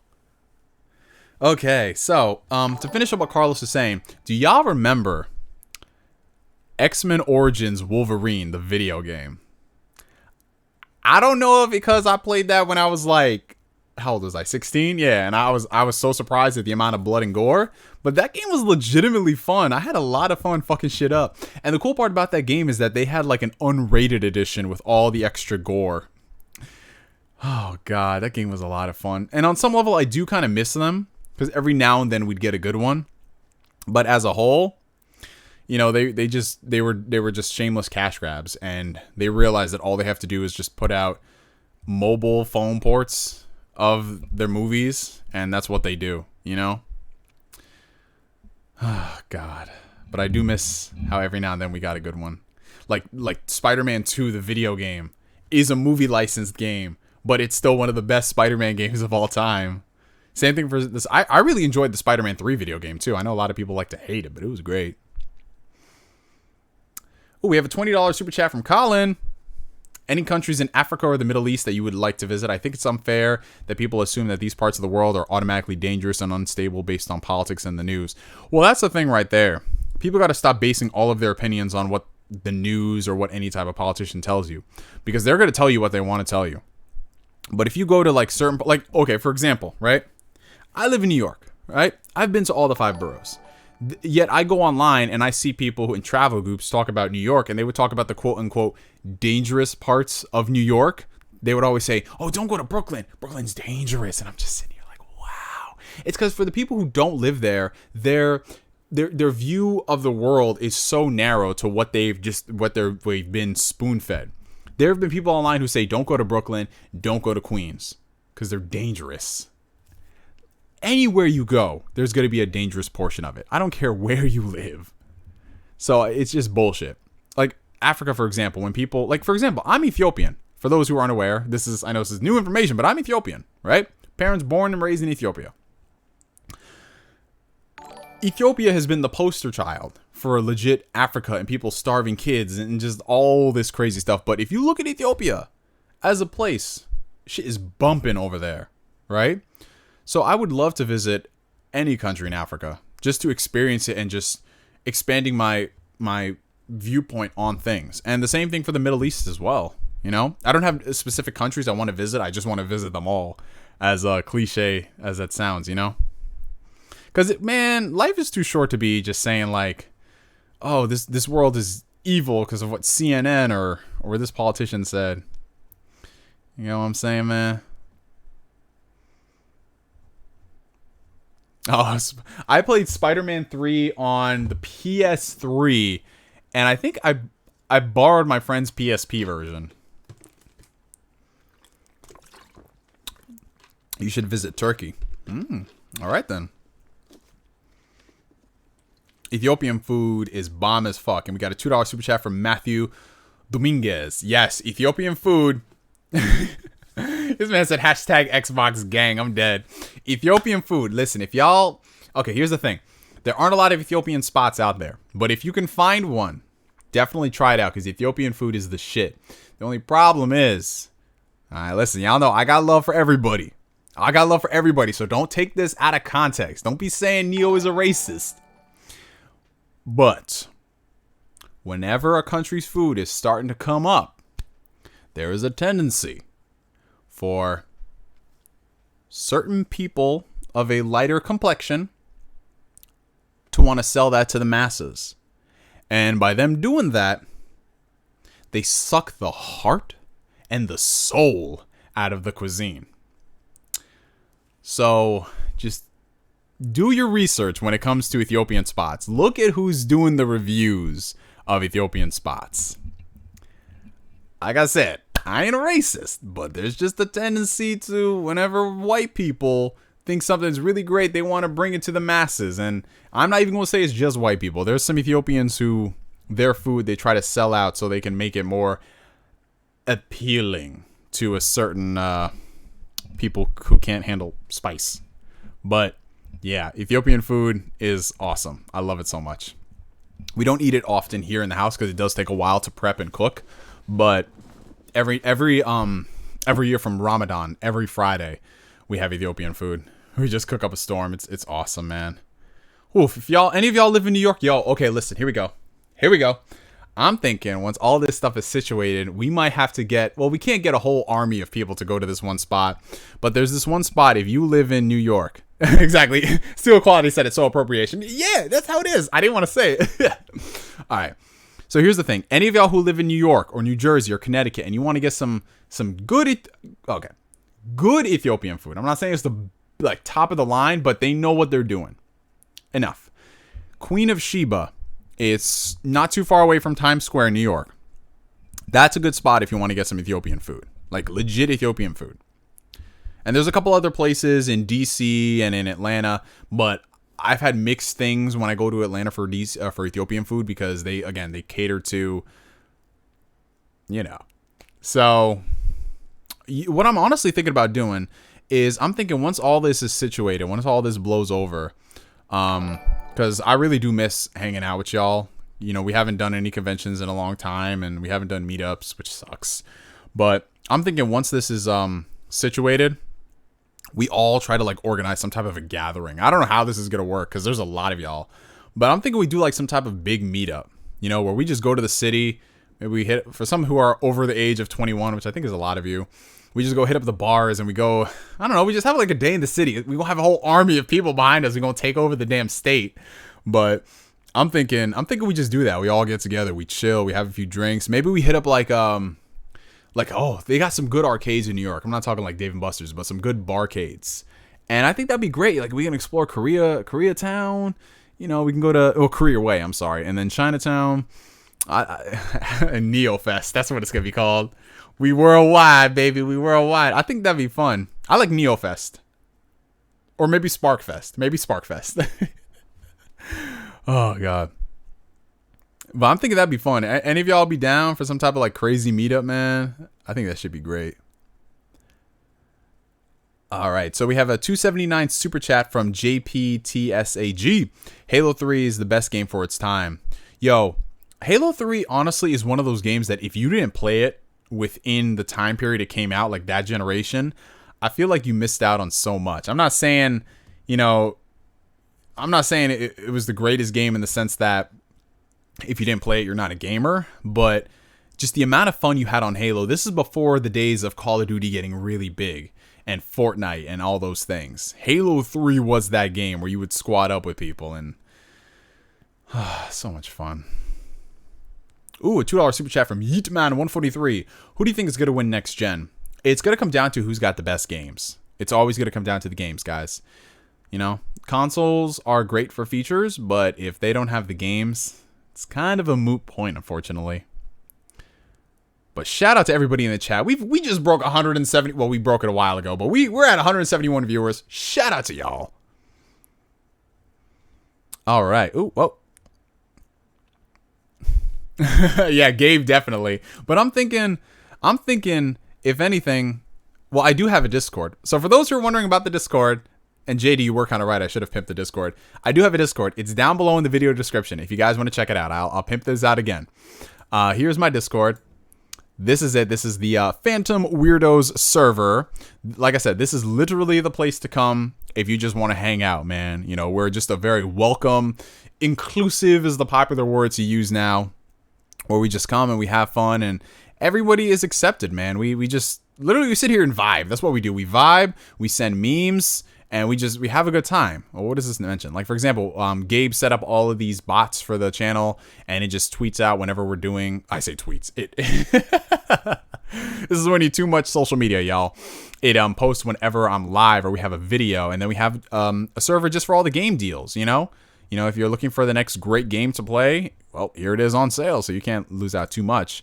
But yeah, so here's the chat if y'all want to join. And yeah, that's where we are. But if anything, guys, I am thinking, what I really want to do is I want to make this shit go worldwide. You know what I'm saying? Like, we do like Neo Fest in New York, and then we do in Florida, and then Texas, and then California, you know, that type of thing. That's one of my goals, but that just requires a lot of planning and money. We'd have to get like sponsorships to do this shit. We got to get people to legit be like, yo, we'll sponsor this. Just like the Neo Fest tour sponsored by, I don't know, Mountain Dew. At every venue we go to, there's just tons of Mountain Dew. I think that'd be hilarious, man. Oh my God. But yeah, we might as well just address on some. Wait, I have a couple super chats I got to get to. I am sorry. We have got a super chat from Carlos Fontes, $5. I went to school in Newark. Now I live in Florida, and a neighbor said we live in the ghetto because someone left a shopping cart by the mailboxes. Well, that is kind of weird. How the hell would a shopping cart get all the way to a mailbox? But then again, I've seen weirder things here in New York, bro. I've seen people take shopping carts all the way home, and they just leave it there. I mean, how else are you get home all your groceries? You know what I'm saying? Not everybody's got like the forearm strength to do that. Oh, this man Jordy with the $1.99 super chat. This is the first official donation to Sparkfest. So what is it, like Sparkfest? Are we calling it Sparkfest or are we calling it Neofest? I like both, but whichever one is more marketable. This man really said we're like the new Fire Fest, but we're actually good. Oh my God. Honestly, man, it's hilarious. We gonna get sponsored by Mountain Dew. We gonna get sponsored by, oh God. Okay, I'm gonna just say this, guys. If you ever see me get sponsored by, what's that one game every YouTuber is sponsored by? Raid something? Raid Shadow League, Raid Shadow War, whatever that is. If y'all see me get sponsored by that shit, it's over for me. I've sold out. Like, I've straight up sold out. If I get sponsored by that, Manscaped, what's the other one people always do? NordVPN. If I'm sponsored by any of those, just literally stop watching me. Stop watching me, man. Straight up. Oh, God. Okay. Xbox should sponsor. Yo, if Xbox sponsored the event, that would actually be really cool. But then again, that'd literally just be Xbox sponsoring me to go around the country and get drunk with all of y'all. Could you imagine that? It's like, so we're spending all this money on plane tickets and hotels and food and venues for this motherfucker to get drunk with people? Yeah, but he's talking about the Xbox. Shit. All right, cut the check. Cut the check. Cut the check! Straight up. Audible. Well, here's the thing. I would use Audible because I really like Audible. So if Audible sponsored me, I'd be okay with that. But if you hear me coming on here talk about Raid Shadow Legends, whatever that shit is called, it's over. Your boy Neo has sold out. Audible is the only exception. Like, oh God. Okay. Neo presents Sparkfest. I like that, Gabe. You see, Gabe, this is why I have you on the executive committee team. I don't even know what an executive committee team even means, but I have you on that team. That's your official title. Did Kingdom Hearts disappoint you as much as it did me? Oh, you're talking about Kingdom Hearts 3? Yeah, unfortunately. Kingdom Hearts 3, it's not a bad game. It isn't. It's just the entire story and the entire scope of the game. It just feels like something that could have been done on the PS2. I was expecting a hell of a lot more. A hell of a lot more closure for a lot of characters, and we just didn't get it. Gameplay wise, it's gotten a lot better. Like, I played with the patches and on the Remind DLC. Oh, gameplay is excellent. But everything else in terms of setting up the story and having it be the conclusion of the Xehanort saga, ugh, very mid. $5 super chat from Playboy. I spent $180 on that new copy of Persona because I see it in all your videos and I don't even play Persona. By the way, Brooklyn is gentrified as fuck. So first things first, that's awesome. Atlas should cut me a check because this man went and spent, first off, $200. That's double the price of this collector's edition. Just because he sees it in all the videos. I'm fucking weak. Atlas, cut the check. Yo, hashtag what? I got this phrase from Anthony Mackie. You know, he's Falcon in the well, now he's going to be Captain America in the Marvel movies. But he has this phrase called "cut the check" every single time he successfully does a take when they're recording the movies or filming, I should say. And literally, I'm just like, yo, this man went and spent $200 on a Persona Collector's Edition. Atlas needs to cut me the check right now because I be doing this advertising shit for free. Keep the lights on, Atlas. Oh, God. Oh, God. Yo, they be making bank. People be making bank with those ads. And listen, I don't get it. I mean, I get it. I get it. I understand why. People gotta... This shit ain't free. It ain't free. People, they gotta make their money. I get it. But yo, if you see me out here pimping out shit that you know I'm never good at, I ain't gonna play no Raid Shadow Legends. Like, man, why am I gonna be promoting Dollar Shave Club when I haven't shaved in 3 months? What the fuck kind of shit is that? Guys, like I said, if you see me selling out with things that you know Neo doesn't do, like, listen, okay, if Microsoft came to me and they said, hey, we want you to do a sponsorship where you talk about Xbox Game Pass sales whenever they come up, I'd be like, okay, do you want to know why? Because I use Xbox Game Pass and it's a phenomenal service. But if random Joe Schmo developer comes in here with their, you can tell it's a 15 on Metacritic game and they're going to pay me $500 to talk about it, oh, hell no. Because, yo, I be seeing that. I be seeing, like, some YouTubers, and you can just tell, yo, you don't use this shit. I want to sell... If I'm going to be sponsored, I want it to be shit that you guys can get some enjoyment out of. You know what I'm saying? Like, I don't... Man, listen, I know we all got to get paid. We all got to secure the bag. But some shit, there's just some morals. There's some integrity. You got to draw the line somewhere. Yeah, I'm on 3 months no shave, y'all. You should stream on Mixer. I got about 30 days before that shit dies, JD. That's when the Fire... Yo, exactly. If you see me promoting Manscaped, the Fire Nation has attacked. Or should I say, send the Fire Nation to attack. Because it's over for me, man.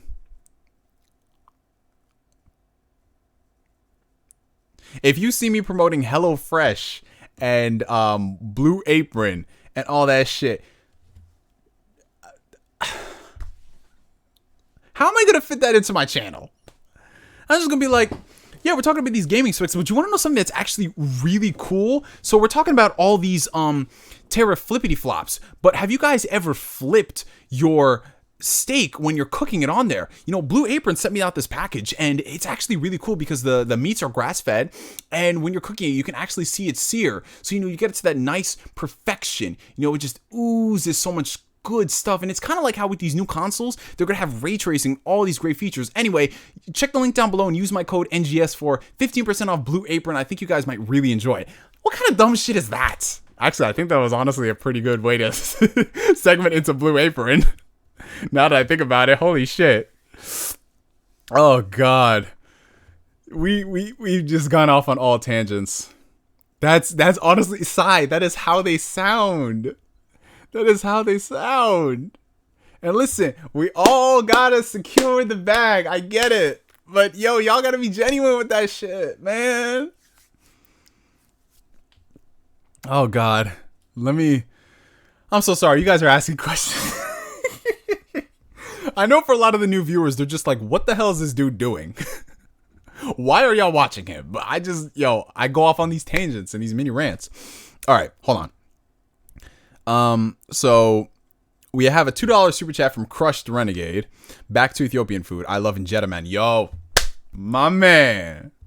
My man up top.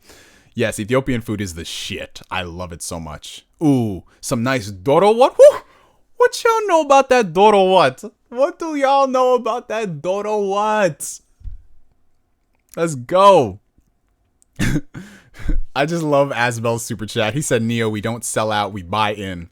That's true. That's true. Oh, we have a $6.99 super chat from JP. I don't know about you, but I've never seen a game like Rainbow Six before. It's been about over 4 years, and YouTubers are still streaming and consistently playing it. Yeah. Rainbow Six, I think it's so funny because when Siege first dropped, everyone was kind of like, ugh. You know what I'm saying? But they've consistently supported it throughout the years. And they've gotten it to this point where it's like one of the most played games out. And they still are supporting it. I've never got into Rainbow Six Siege, though. I really want to. A lot of these multiplayer games that people are playing, I don't play. I don't play Fortnite. I just got into Call of Duty Warzone. Gabe as my witness. I just got into Call of Duty Warzone last week. And it's fun, you know? So I do want to get into those games. I just have to find the one that fits for me. You know what I'm saying? Like whether that's Destiny 2 or whatever free-to-play game is out. Like Apex Legends and all that. Oh, God. Everybody wants me to... well, I mean, I did talk about the Avengers game. It looks very mid. But shout out to everybody coming into the stream. Shout out to y'all. Shout out. Ooh, we have a $50 super chat from Colin. My boy. That's literally what it's about to be for the entire... Every time you come into the chat, Colin, that's what... Just be prepared for it, bro. Just be prepared for it, bro. Hold on, y'all. I'm sorry. I'm just texting something. So we have a $50 super chat from Colin. My boy. One Arab country I would love to visit is Lebanon. It's such a beautiful country with rich culture and history, such delicious looking food, and Lebanese people are some of the funniest people you'll meet. The women are gorgeous too, just saying. Yes. Yes, the Lebanese women. Oof, my God. There's this place that I go to and I get food. And one thing I see the most of is I see a lot of Albanian women there. And I see a lot of Lebanese. I don't know why. But they're there, and they're beautiful. There's just so many countries I gotta visit, man. Just be like, oh, shit. Everyone's talking about Austin Evans in the chat. He sold out. He's doing pretty well. Well, I mean, that's the thing. Like, if it's applicable, I can understand. You know what I'm saying? Because if they're doing a kickback for you to do a video, cool. But for me, I want it to be something genuine. You know? So if Microsoft, like I said, if they came up here and they said, yo, here's the Xbox Series X, do a video on it. I'm going to do it because I was going to do one anyway. You know what I'm saying? But I saw some of the videos that he made on like Stadia and I was just like, yeah, it's a little too like, of course, the video that's sponsored by Google, you're not going to say anything bad. All right. So more questions. Oh, but man, y'all are killing it with the super chats right now, y'all. Thank you so much. My God. I'm not getting to them fast enough because I go off on these crazy tangents. But we really have 155 viewers almost 2 hours in. That's what's up. Sony should give the Orders 1886 another look. Yeah, they should. So the Order 1886, here's the thing. The gameplay itself was good. It was solid. It worked well enough. But the game itself was criminally short, and there was a lot of things as far as game design that I personally wasn't a fan of. I didn't like the way they approached the boss fights either. But again, if they actually worked on taking the feedback into account and giving us a sequel, I think the Order 1887 would have been a much better game. And I love how we're all calling it like the Order 1887. Like that's what the title would have been. But yeah, Sony didn't want to do that, and that's what kind of sucks. And I would have loved to seen more from it, but we didn't. So we'll see. Maybe they will give the IP out to another studio. Maybe. But could you imagine? I would love if they actually included co-op into the sequel. I feel like that should have been in the first game. Because, I'm sorry, but $60 for a 5-hour experience that just doesn't offer variability when you play the campaign is just not enough. At least with Resident Evil, you can do like multiple different playthroughs and things like that. But for that, yes, the studio that made the Order got purchased by Facebook. So that's why everyone's bringing up how we're not going to get a sequel. Honestly, I mean, VR seems to be the new wave that people are jumping on. Excuse me. I don't know about you guys, but do any of y'all have VR headset units, and do you play them somewhat regularly? Because I've used VR before. I've used the PlayStation VR. I've used the HTC Vive. And the Oculus Rift. I've used all three at some point, like whenever I go to conventions. And they're cool. But to me, there's just not enough experiences. I don't even want to just say they're games, but there's not enough experiences there to really warrant me shelling out the hundreds of dollars to get them. You know what I'm saying? Like, I'll play Resident Evil 7 VR. And what else? I'll play Half-Life, Alex, and what else? You get what I'm saying? I will say this much, though. If the porn industry actually looks at VR seriously and we get, like, legit porn VR, that could be a good investment. I'm just saying, hey, I mean, what else are you going to use VR for? I don't know, man. Hey, there we go. See, Zangetsu? Exactly. I have the Oculus Go and I only use it for porn. Yeah, exactly. Like, what else would you use it for? Do you think Xbox and PlayStation will ever do some type of collab to make more games on the platform?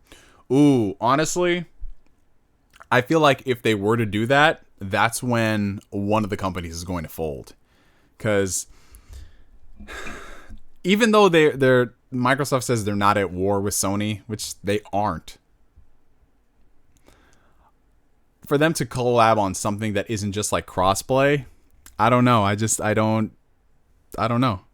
Even their initiative with Nintendo has only been like 2 games, and those are games that released a long time ago, and they just ported them to the Switch. Yeah, there's a couple of VR games, but to me, it's not enough to warrant how much these things cost. Are you going to continue with Kingdom Hearts Remind? I missed the last live stream. Yeah, we're going to continue it tomorrow night on Twitch. I wish I could rent a VR headset just to play a game once and then give it back. You know what I'm saying? I just feel like it's too early to invest so much money in them when there's not going to really be much of a return, you know? Neo, what's your favorite game of all time? Mine is Saints Row 2. It's compatible with the 1 and the story is really good. It may not have the graphics, but its cheats are funny and amazing. Yes, Saints Row 2 is an amazing game. It's actually my favorite Saints Row.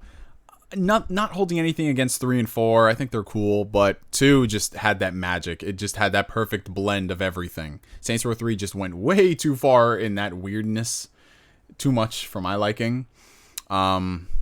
And yeah, but my favorite game of all time, shit, bro. I don't necessarily have one favorite game because there's so many like amazing games in these genres, and I can't just say definitively like this is my favorite game, because there are sometimes you have a game where it's your favorite, but that doesn't necessarily mean you want to play it all the time. You know what I'm saying?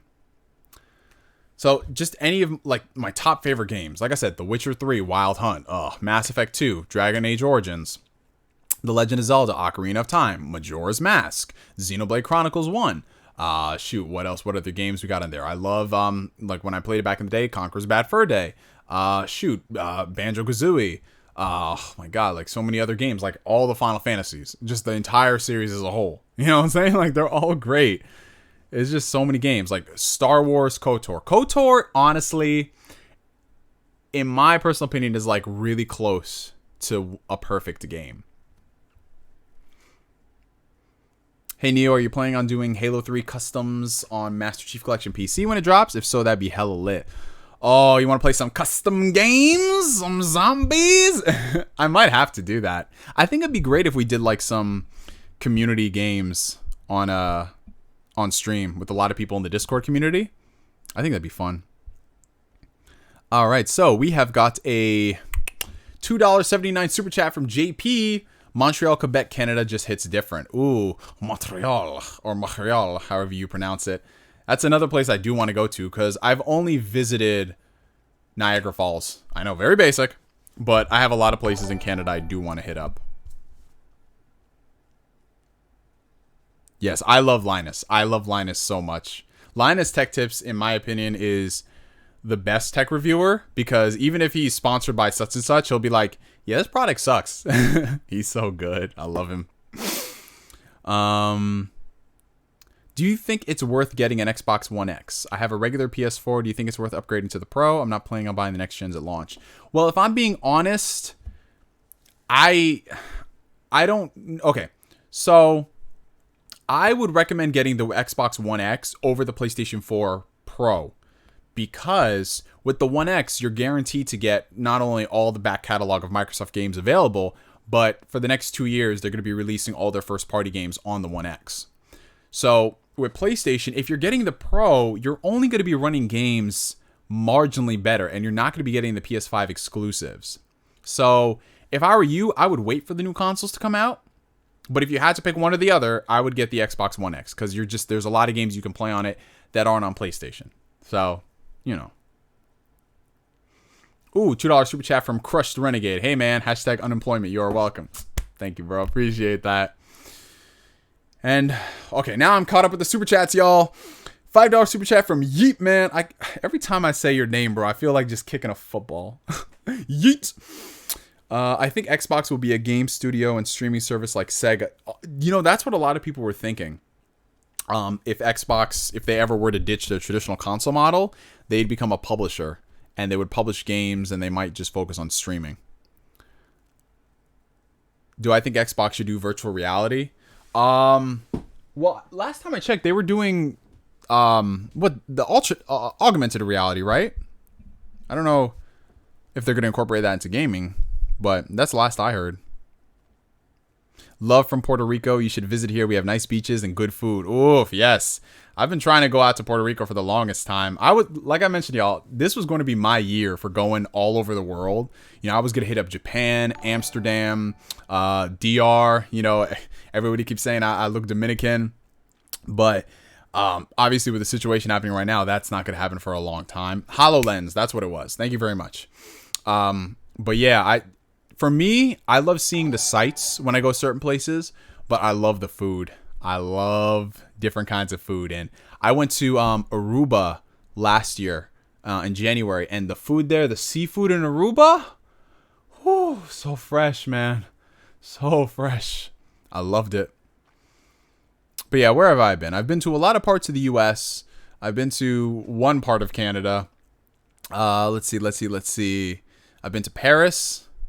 Well, not just Paris, but I've been to a lot of parts of France. I've been to Aruba, the Bahamas. Where else have I been? I think that's probably it. Because I know, and this is the cool part. Like I said, if you're a subscriber and you live in any of these places and you trying to hang out whenever I come down, I'm down for that. Because y'all can show me the sights. We can hang out. We can get some food. That should be great. Seriously. And I know some people are just like, why would you want to go and hang out with a stranger you met online? Because a lot of my friends are strangers that I've met online. You rich person, go for it. I am not a rich person. I can assure you that, man. I know how to get the most out of my money. I'll just say that much. I like to, with my dollar, if I can't find a way to make some money off of that dollar, I'm not going to spend it. Obviously not to that extremity, like, oh, if I can't make money off Taco Bell, I'm not going to buy it. But when it comes to certain things that I would spend my money on, like, okay, here, for example, all right. So for a lot of people out there, especially my age, they spend a lot of their money, like, we're talking like extra money when you've done all your bills and everything.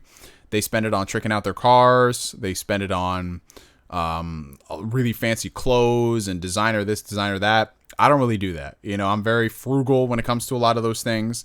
So when I spend my money, I spend it on things that I'm going to get a lot of personal enjoyment in over the years, and something that could be beneficial to my channel, like my PC and this microphone and this webcam and everything.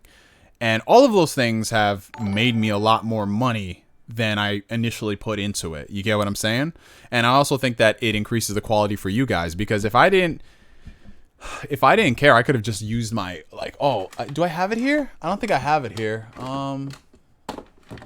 Actually, I do. This right here, guys. This is going to be a trip down memory lane for the old school subscribers. This right here was my very first webcam. It might look familiar to some. You recognize that PlayStation emblem. This was the Sony PlayStation 3 or the PSI, whatever it was called. This was the webcam that I bought not to play PlayStation Move, because I bought this very early before the PlayStation Move. But I bought this because my mom, when I was a kid, she would take away my camera. She didn't like me recording YouTube videos.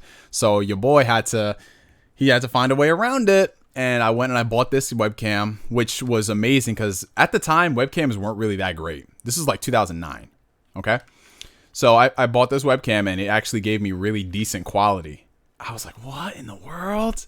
And so I bought this and I used this for legit a year and a half straight. Yeah, I got a lot of use out of this. And then I upgraded to a Logitech C270, which I might have up here. I don't think so. I might have put it away. But yeah, I bought a webcam. Like I said, I know all these YouTubers out there, they buy like $2,000, $3,000 cameras and $500 lenses, and while that's good for the quality, they don't have the content to justify all that. You know what I'm saying? Some of them do, but for me, it's just like I want to buy stuff and have it be beneficial. You know what I'm saying? Like, this was my very first Bluetooth headset I bought for the PS3. Y'all remember how on the PS3 you had to buy them Bluetooth headsets? This was a cheap $20 one that I got from Target because I wanted to play BioShock 2 online.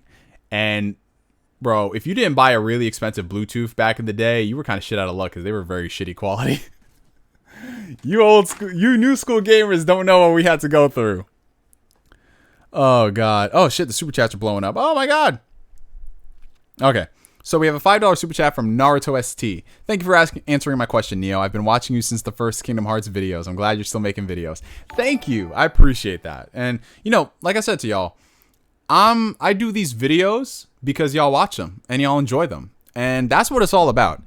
I get on here and I talk about stuff because it's very therapeutic for me, but I also like talking to you guys and getting y'all's input on things, because so often we don't have a lot of people in our life who just get us. You know what I'm saying? Like I'm talking to y'all and no one here is beating each other up over stuff.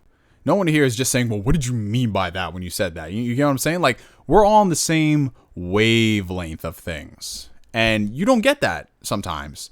So that's what it's all about for me, just the community aspect and us having fun. So thank you for that, man. I appreciate it. All right, so we have a $2.79 super chat from JP. Have you played A Way Out? Because I was pretty impressed. You know what the funny thing is? Gabe, shout out to my son Gabe. We are actually going to be streaming that game on Twitch, because it's a co-op game and you only need one person to buy it in order to play it. So we're going to go ahead and do that. It's so funny you mentioned that, because we were literally just talking about that in the group chat a few days ago. Ooh, and a $2 super chat from Crushed Renegade. Your thoughts on Bitcoins and cryptocurrencies? Honestly, I wish I got into it earlier than I did. I don't mind it. It's an interesting way of going about things. What it's done to the price of PC parts, I'm not a big fan of, because we went from the top GPU costing like what, $300 to costing well over $1,000 and all that crazy stuff. I'm not saying Bitcoin is directly responsible for that, but there were a lot of people who just bought into building a powerful machine to do Bitcoin mining. And these companies were just like, oh, okay, well, let's just raise all the prices. You know what I'm saying? But, you know, it has its place. Oh, man. And Colin, my boy, with the $50 super chat. Here's a final donation for you. Man, my future wife needs to be either Arab or Japanese. Those two are just my absolute weaknesses. Do you have any particular preference when it comes to ethnicity? I heard you like Latinas. I have to agree. Well, my boy, yes. Like father, like son. I do have a preference towards Latinas.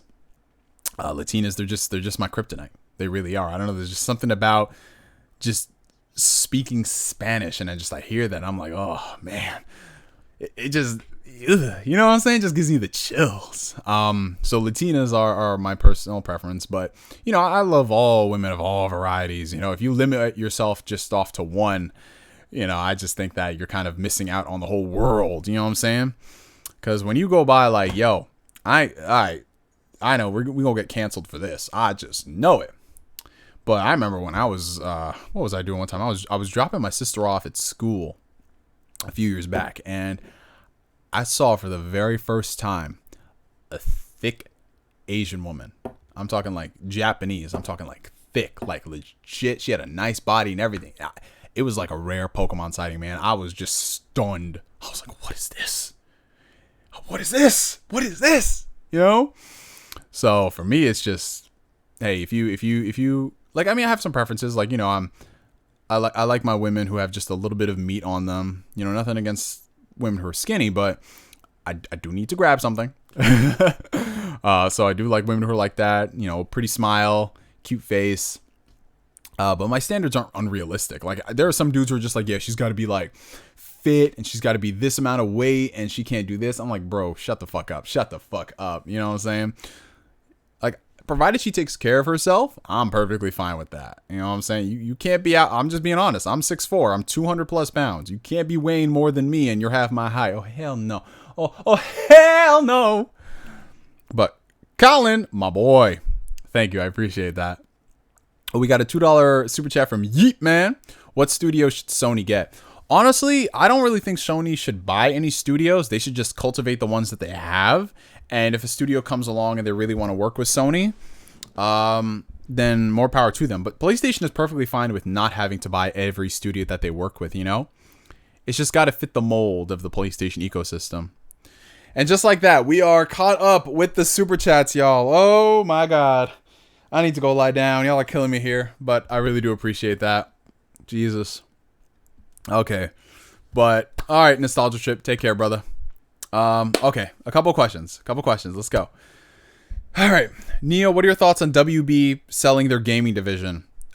Is that actually going through? Because I know EA was looking for potential buyers, but I didn't know if it was like legit. You know what I'm saying? But if so, all I can say is AT&T is tired of WB Montreal trolling. That's all I could say.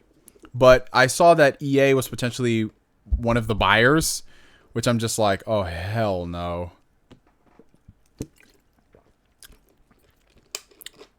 But what were they valued at? Like 40, like 4 billion or something? How are they valued at 4 billion? Is it Mortal Kombat? It can't be Mortal Kombat. That's a lot. That's a lot to be valued at for if it's just Mortal Kombat. For 4 billion? Because that's like, okay, it's all of WB Interactive. It's NetherRealms. It's not Rocksteady. Does WB own Rocksteady? Or Rocksteady just partners with WB? Because if they're selling Rocksteady, eesh. EA, Activision, and Take-Two. I don't want any of them to buy them. I really don't. I mean, out of all of them, I would say maybe Take-Two, because they have a lot of studios under their umbrella. We'll see. Oh, see, the second I said I'm done with Super Chats, y'all are over here donating crazy. Y'all kill me, but y'all the best. $5 Super Chat from the homie Marcus, Doyle, Terrell. There we go. 3 names. What are your top Pixar movies of all time? Also, how's that Dragon Ball podcast looking? It's funny you mentioned that. I actually talked it over with the guys, and it should be happening sometime this week. We're going to try to aim for this weekend. It all depends on the schedules of the other guys and something comes up, but it's definitely going to happen, bro. You donated it, and we are going to do it. But my top favorite Pixar movies of all time. Let's see. Oh, God, there's so many good ones. So, obviously the Toy Story series I hold very near and dear to my heart, just seeing every single one of them. I love the series, particularly out of the whole batch. Toy Story 3 is my favorite. Just the story behind it, what it means, and the ending. Oh my God, the ending. I just watched Toy Story 3 a few weeks back. It was on TV. Yo. I don't know about y'all, but that whole just last 30 minutes of Toy Story 3, that shit chokes me up, man. That shit is really, oh my God. I love Toy Story 3. Really liked Up. Finding Nemo. Damn, a lot of Toy Story movies make me feel some type of way now that I think about it. I think the only one that didn't make me feel like really emotional that I loved was The Incredibles. I love the first Incredibles movie. The second one, not so much. So, yeah, if I had to pick, like, top, Finding Nemo, Toy Story 3, The Incredibles, Monsters, Inc. I love that one. That one got me feeling some type of way. Oh, Jesus Christ. Dude, here come all the Pixar fans. Yeah, there we go. That's what I like to see. And then a fifth one. See, this is kind of, oh shit. No, I was about to say this is hard. No, Coco. It's got to be Coco. It's got to be Coco, man. So those are like my top 5. But that doesn't mean that everything else is trash. Like after that, Inside Out was great. You know, I liked Ratatouille. What else they put out? Brave, not so much. Cars, no. Onward was okay, but Onward I don't think was like anything like worthy of the Pixar mantle. You know what I'm saying? It was good though. Like it was okay. Yo, I will say this, the last 10 minutes of Onward, just the final scene, that shit was kind of emotional. But that's it, you know. Someone said Pixar mad overrated. You mad overrated. Hey, shout out to the homie Black Bond. We got Mr. Black Bond. Mr. Black Bond buying bottles for all the women. My image consultant says you need to get a cut. Hey, man, I'm just waiting for my barber to open up, man. That's what it is. We are waiting. Because you know how it is, man. You can't get your cut by just anybody. Because they're going to fuck your whole shit up. It's going to take you a good couple months to get back. Hey, what's up, Corey? Corey. What's up, bro? A lot of people are waiting for that part 2 of the Remind stream, man. I told them it's happening tomorrow. But I like to do these streams because Corey actually donated for us to play Kingdom Hearts Remind. And I like to stream it when he's there. He actually had something. I was busy Thursday. And then Saturday he had an engagement to go to. So I didn't stream it those days. I just want to do it when he's around. Yeah, Ratatouille had a lot of memes. All right, so let's see. $5 super chat from Jarrell28. What game has had the biggest impact on you as a gamer? Mine are Metal Gear Solid 1 and Final Fantasy VIII. Okay. So if we're talking the biggest impact, honestly, those are the type of games that really get me not necessarily questioning things, because I play games that really make me question stuff like Nier Automata and BioShock, things like that. But for me, if a game just something that really like sticks with me, I mean, it's very cliche to say, I know I keep talking about this, but The Witcher 3. Because The Witcher 3 seriously just redefined everything that I thought I knew about how you do a thriving open world experience with crazy side quests that have so much level of detail in them. That game is something that literally I can start up a playthrough of it and not be bored no matter what I do. I love that game so much. In addition to that, oh shit, the first Kingdom Hearts, man. The first Kingdom Hearts, you know, I'm replaying it right now on Xbox One, and just playing through that game. It's just it brings me back to when I was a kid and I just saw what was possible with video games. Just the crossover between Final Fantasy and Disney characters. To me, that was just out of this world. It was great. And Kingdom Hearts 1 is, I don't know what y'all think, but I think Kingdom Hearts 1 is still one of the best looking games of all time. I think its art style has really held up. Of course, the whole bug eye aesthetic still exists. But as a whole, it's a very pretty, beautiful game. And just going from that to Kingdom Hearts 2, same thing. Star Wars Knights of the Old Republic. Y'all already know where I'm going with this. Growing up watching Star Wars movies. And then, like, I played Star Wars games that were fun. Mostly they were like the racing games, things like that. But then you get into KOTOR. And just everything that KOTOR offers.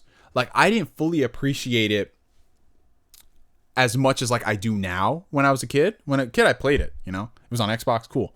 But when you just think about everything that went into that game, and just the scale and the scope, incredible. But there's a lot of games that have done that to me, so I can't really limit myself. I just wanted to list a couple. Okay, $2 super chat from Austin Moody. Pepperoni on pizza? Yes, pepperoni on pizza. What are y'all's favorite pizza toppings? I love pepperoni. To me, honestly, it's less about all the crazy things you put on it, but more if the pizza's good. So I love regular schmegular cheese pizza. I like pepperoni. Every now and then I'm gonna get myself like a chicken bacon ranch. I like cherry peppers on my pizza because I like it a little spicy. Gosh, what else, man? Anchovies, not so much. Pineapple on pizza. I'm not a fan, but y'all do you. $2 super chat from Slicer. Neo is better than Joe Rogan. No cap. Oh no, don't say that, man. Joe Rogan is the GOAT. Joe Rogan is the GOAT. I love Joe Rogan. I just love all the memes that come from the Joe Rogan podcast. It's so funny. $6 super chat from Yeet Man. Do you believe in timed exclusives for Xbox and PlayStation? Honestly, I don't care much for timed exclusives because everybody does them. But at the same time, if it's like only a 6-month times exclusivity, I think that's kind of dumb. You know what I'm saying? If you're gonna make a time exclusive, at least do a year. But 6 months, like what they did with Rise of the Tomb Raider, like no, it wasn't even 6 months. It was like 3 months because then it came on PC. Yo, Bond. Yeah, I gotta check his thing out later, man. I gotta check his stream later, bro. Well, Smooth got his hairline permanently Zephyrnixed. Oh, shit. Damn. This man, I love how Zephyrnix is the template. That's hilarious, bro. Metal Gear Solid 1. What the fuck? Hey, Bond, that's a classic game right there. That's a classic game, man. I know Black Bond, his favorite. Let me see. What are some of Black Bond's favorite games? Let's see. I'm trying to list off some of your favorite games, Bond. Xenogears, of course. Xenoblade Chronicles 1. Let's see. I'm hard pressed to pick like your favorite Mega Man game because you came out the womb playing that shit. What else did Bond like? Oh, Final Fantasy Tactics. I don't know if you like Tactics as much as I did though. Shit. Yeah, there's a lot of stuff, man. Let's see. Let's see. What do you think of Xbox ecosystem now with Mixer gone? Well, I don't think the loss of Mixer is really going to change much. Because if I'm being real, I don't think a lot of Xbox gamers use Mixer. I'm just being honest. There's like 40-something million Xbox owners, and Mixer did not produce those numbers or anything close to a tenth of that percentage. So, I don't think Xbox gamers are going to miss it. We have Twitch on there. And if they're smart, they'll put YouTube on there so you can stream. But, yep. I think it'll be all right. Yes, I have seen A Silent Voice. It's a very good movie, man. Very good movie. You're going to be free tomorrow, Thursday, and Saturday. Oh, perfect, Corey. Got you, bro. Yeah, this man Bond does not like Kojima games. He doesn't like Sony exclusives. But he over here praising The Last of Us, so he got some credit for that. Let's see. Oh, we have a $5 super chat from the homie Marcus Doyle Terrell. What are your top 10 comic arcs and top 10 manga arcs? Jesus Christ, bro. Why are you asking all the questions that could take 20 minutes, man? Oh, God. Okay. What if you have a series that's like so good that it has like it doesn't really miss with most of its arcs? Because I like a lot of the arcs in One Piece. I like a lot of them. Same thing for Naruto as well. If I had to pick some of my favorites, okay. So for Dragon Ball, I really like because the whole because then you have the Namek arc, but then you have the Frieza arc, but I call it the Frieza saga as a whole. So how do we quantify this? You know what I'm saying? But I like the Frieza arc. I like that a lot. In Naruto, I really liked the Chunin exam arc. Sasuke retrieval arc. Does Death Note really have arcs? I feel like Death Note just has 2 arcs. It's like where light wins and then when light gets yeeted. Oh, we have a $1 super chat from Gustavo Bravo. Red Dead Redemption 2 is a better game compared to GTA 5 in my opinion. Also, can you check my last donation? Thanks. Yes, I will. Just bought Persona 4 Golden on PC for my laptop. Currently playing it through my 4K TV since bad vision and the music is insane. Well, yes, Persona 4 Golden is incredible, and I'm so happy you're playing that. Shout out to all the Persona 4 fans who have just got the game. And yes, the music is so good. Atlas, they on point with that music shit, man.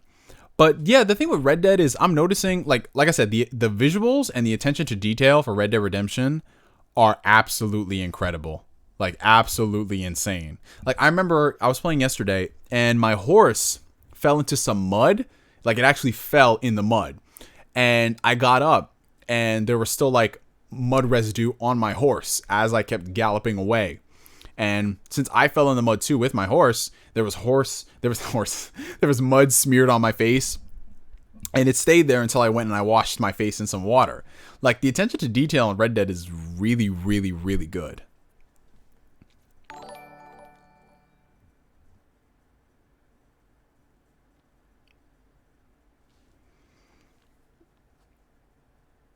Hey, we got DC Nerd Talk in the chat. Shout out to DC Nerd Talk, y'all. He is formerly known as Dark Cloud 1983. He just started up a new channel where he's going to be talking about whatever else he talks about before he goes on hiatus again.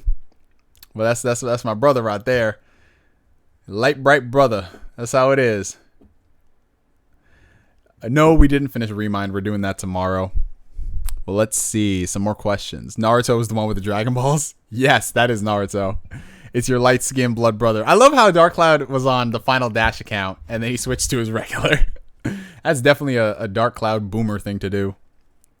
Neo, I'm 14, enjoying your content. I've been playing Xbox since I was 7, and Black Ops 3 Zombie as a whole would be the best one, but my favorite is Black Ops 2, the memories I have. Oh, that's cool, man. So for me with Black Ops 2, I didn't really get too much into it because a lot of my friends kind of tapped out after Black Ops 1. And so we didn't really play much of that. But Black Ops 2 had some interesting maps.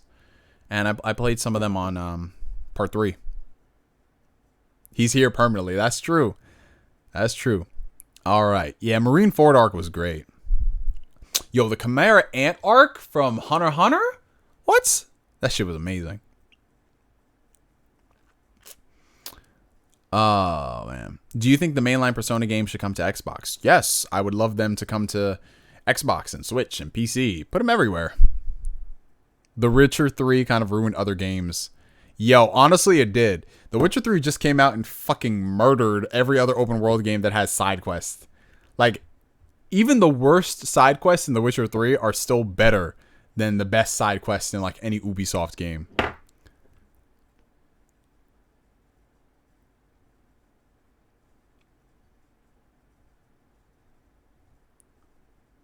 What are your opinions on the new Skate game?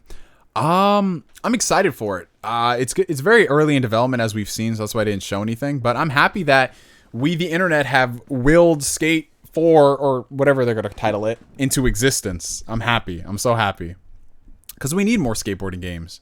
You know, Tony Hawk is coming back. We have that other skate thing coming, and Skate XL, I think that's what it's called. And then now we have Skate again. Question, Neo, I found your channel yesterday and I was wondering, what is your channel about? Like, what is it?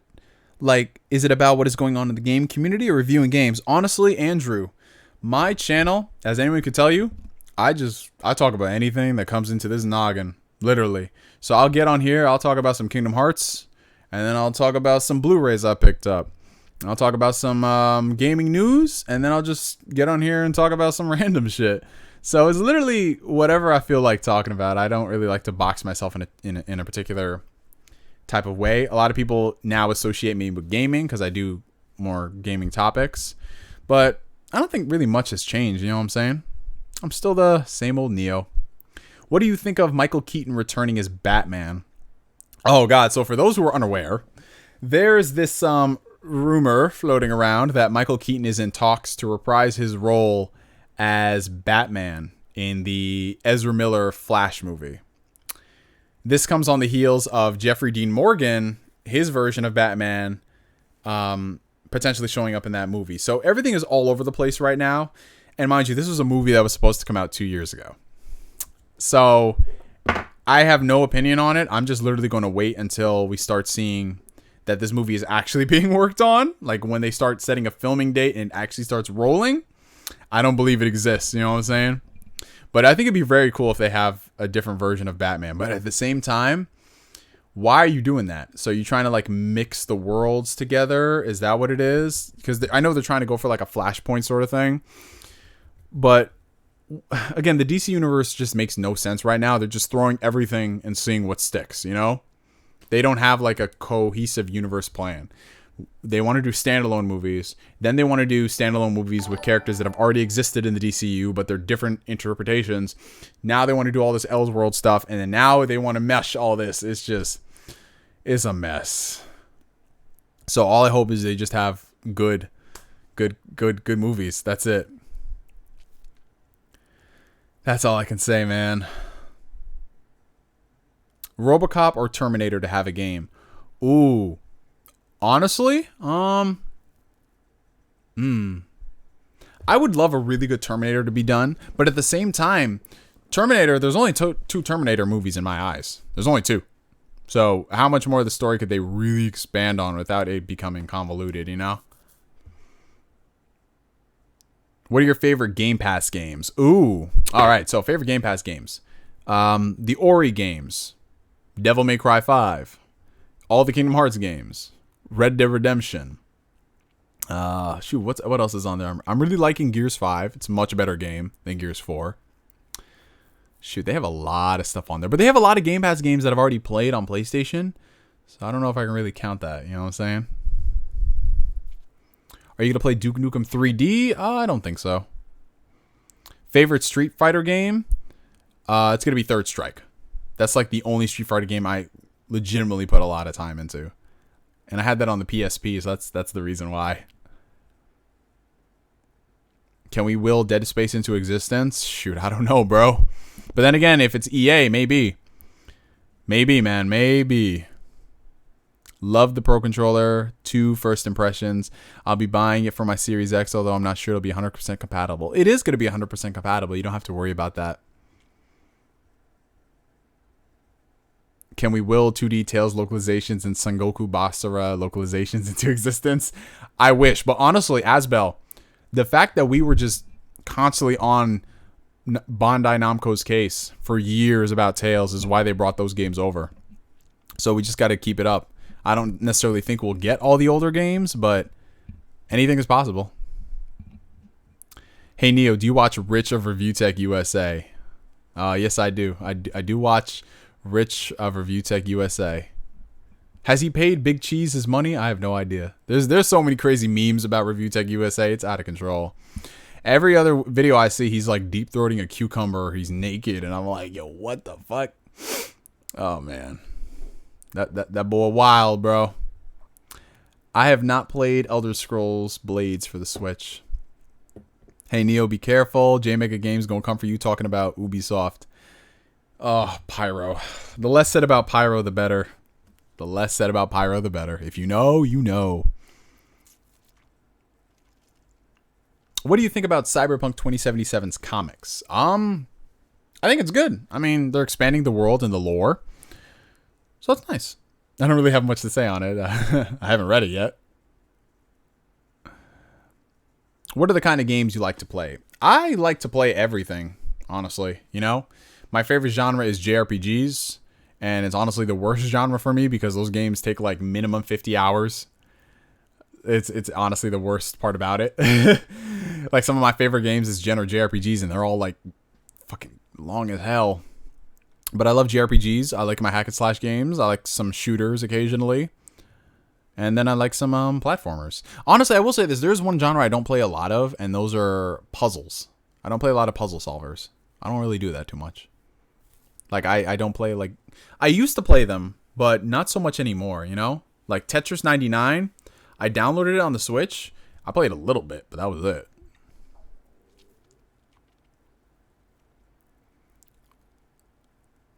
Do you have a background with Skyrim or Fallout, and are you looking forward to Starfield? Well, yes, I've played through Skyrim. I actually own Skyrim on the PC and the Switch. It's a good game. I don't think it's my favorite Elder Scrolls title, though. But it's a great game. I recommend everybody play it. Fallout New Vegas is my favorite. I love that shit to death. Fallout 3 is great, too. Fallout 4 I wasn't the biggest fan of, though. Starfield, I mean, I'll be a fan of it when it comes out in 2030. Hopefully. What's your favorite generation of Pokemon? Honestly, here's the weird thing. I know I keep going back and forth with this. I love Johto so much. I've always said that Gen 2 is my favorite. But I spent the most amount of time playing Gen 3 and Gen 4. Because I was able to play those with my friends. And we had good times. So it's weird. Like, I know with Pokemon, it gets very, very specific about things. I know a lot of people, they either love Gen 1 and they hate everything else. Or they hate Gen 1 and then they love most of the other ones. But I find enjoyment in every generation leading up to Part 5.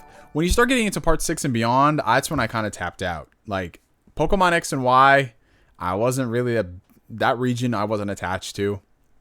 And I didn't even play Sun and Moon or the new one. So for me, it's like Gen 2 to Gen 4, if I had to say. Thoughts on Lego games? You know what the funny thing is? Growing up, I played a lot of Lego Star Wars on the GameCube with my brother. That co-op, Lego co-op is still some of the most fun stuff out there. And I tried to get back into Lego when I was older. You know, I downloaded like Lego Marvel, Lego City Undercover, and all those. They're good, but they just didn't hook me the same way, you know? I have not stretched during this entire stream. Should video games be socially responsible? Do you mean should they touch on socially, like social issues? Well, games have always done that. They've just been a little covert about them. If you look at a lot of older games in the days, like Kojima games in particular, you know, they always touch on stuff happening in the real world. Oh my gosh, Metal Gear Solid as a whole, Jesus Christ. But I don't think it's necessarily... With games, I don't think they should necessarily, it's their job to do that. Just in the same way, I don't think that movies or music or books should do that. You know what I'm saying? Just if it's relevant to the story, then tell your story. If you want to like have a video game about the Tuskegee Airmen, sure, have a video game about the Tuskegee Airmen. So it just all comes down to how you're going to do it. And is it going to be a good game too? I have not played The Last of Us Part 2 yet. I have to go through Red Dead first. Your thoughts on Min Min inclusion in Smash Bros? I'm not the biggest fan of ARMS. I think it's an okay game. And I don't really get too pissed off about these Smash Bros inclusions. I was gunning for Twintel. I really was. I thought she was like the coolest one. But according to what I've heard, the producer of, or some high-ranking person, they wanted Min Min in the game, so, you know, why not? I would love for a new Alien versus Predator game. Like a legitimately good one. That would be awesome. And yes, let's finally talk about Crash Bandicoot 4, y'all. Yo, Crash Bandicoot 4. This is so surprising because whenever a company comes out with any type of HD remaster or a ground up remake, things like that, you always think in the back of your mind, okay, are they doing this to gauge interest on a new game? Because let's be honest, gamers, we always say we want this sequel, that sequel, whatever, but more often than not, a lot of us don't really go out and support them as we should. There's a variety of reasons. Sometimes that game might be ass. But Activision coming out with the Crash Bandicoot Insane trilogy and then the Spyro Reignited trilogy. I just looked at it like, yo, they are putting way too much emphasis, like too much effort into these they're not even remasters, they're remakes essentially. So it got me thinking, okay, this game has sold a lot across all platforms. Are they going to do a new Crash game? Maybe. Like we always hear rumblings about it, but we never see it. And now here it is, Crash 4. I'm so happy as a Crash fan that we're getting a good game and it's actually titled Crash 4. So it's not going to be some type of like new type of variation they want to do. So I'm just excited. I really am, man. I really am. I think it looks really cool from watching it. And I love how they poked and jabbed at some of the other Crash games that they came out with. Like, how many times have you beat this guy? 3 times? Really? Because I thought it was a lot more than that. You know, like tongue-in-cheek stuff. Like, none of that stuff is canon. So, I can't wait. And maybe Spyro will get a new game too. Who knows?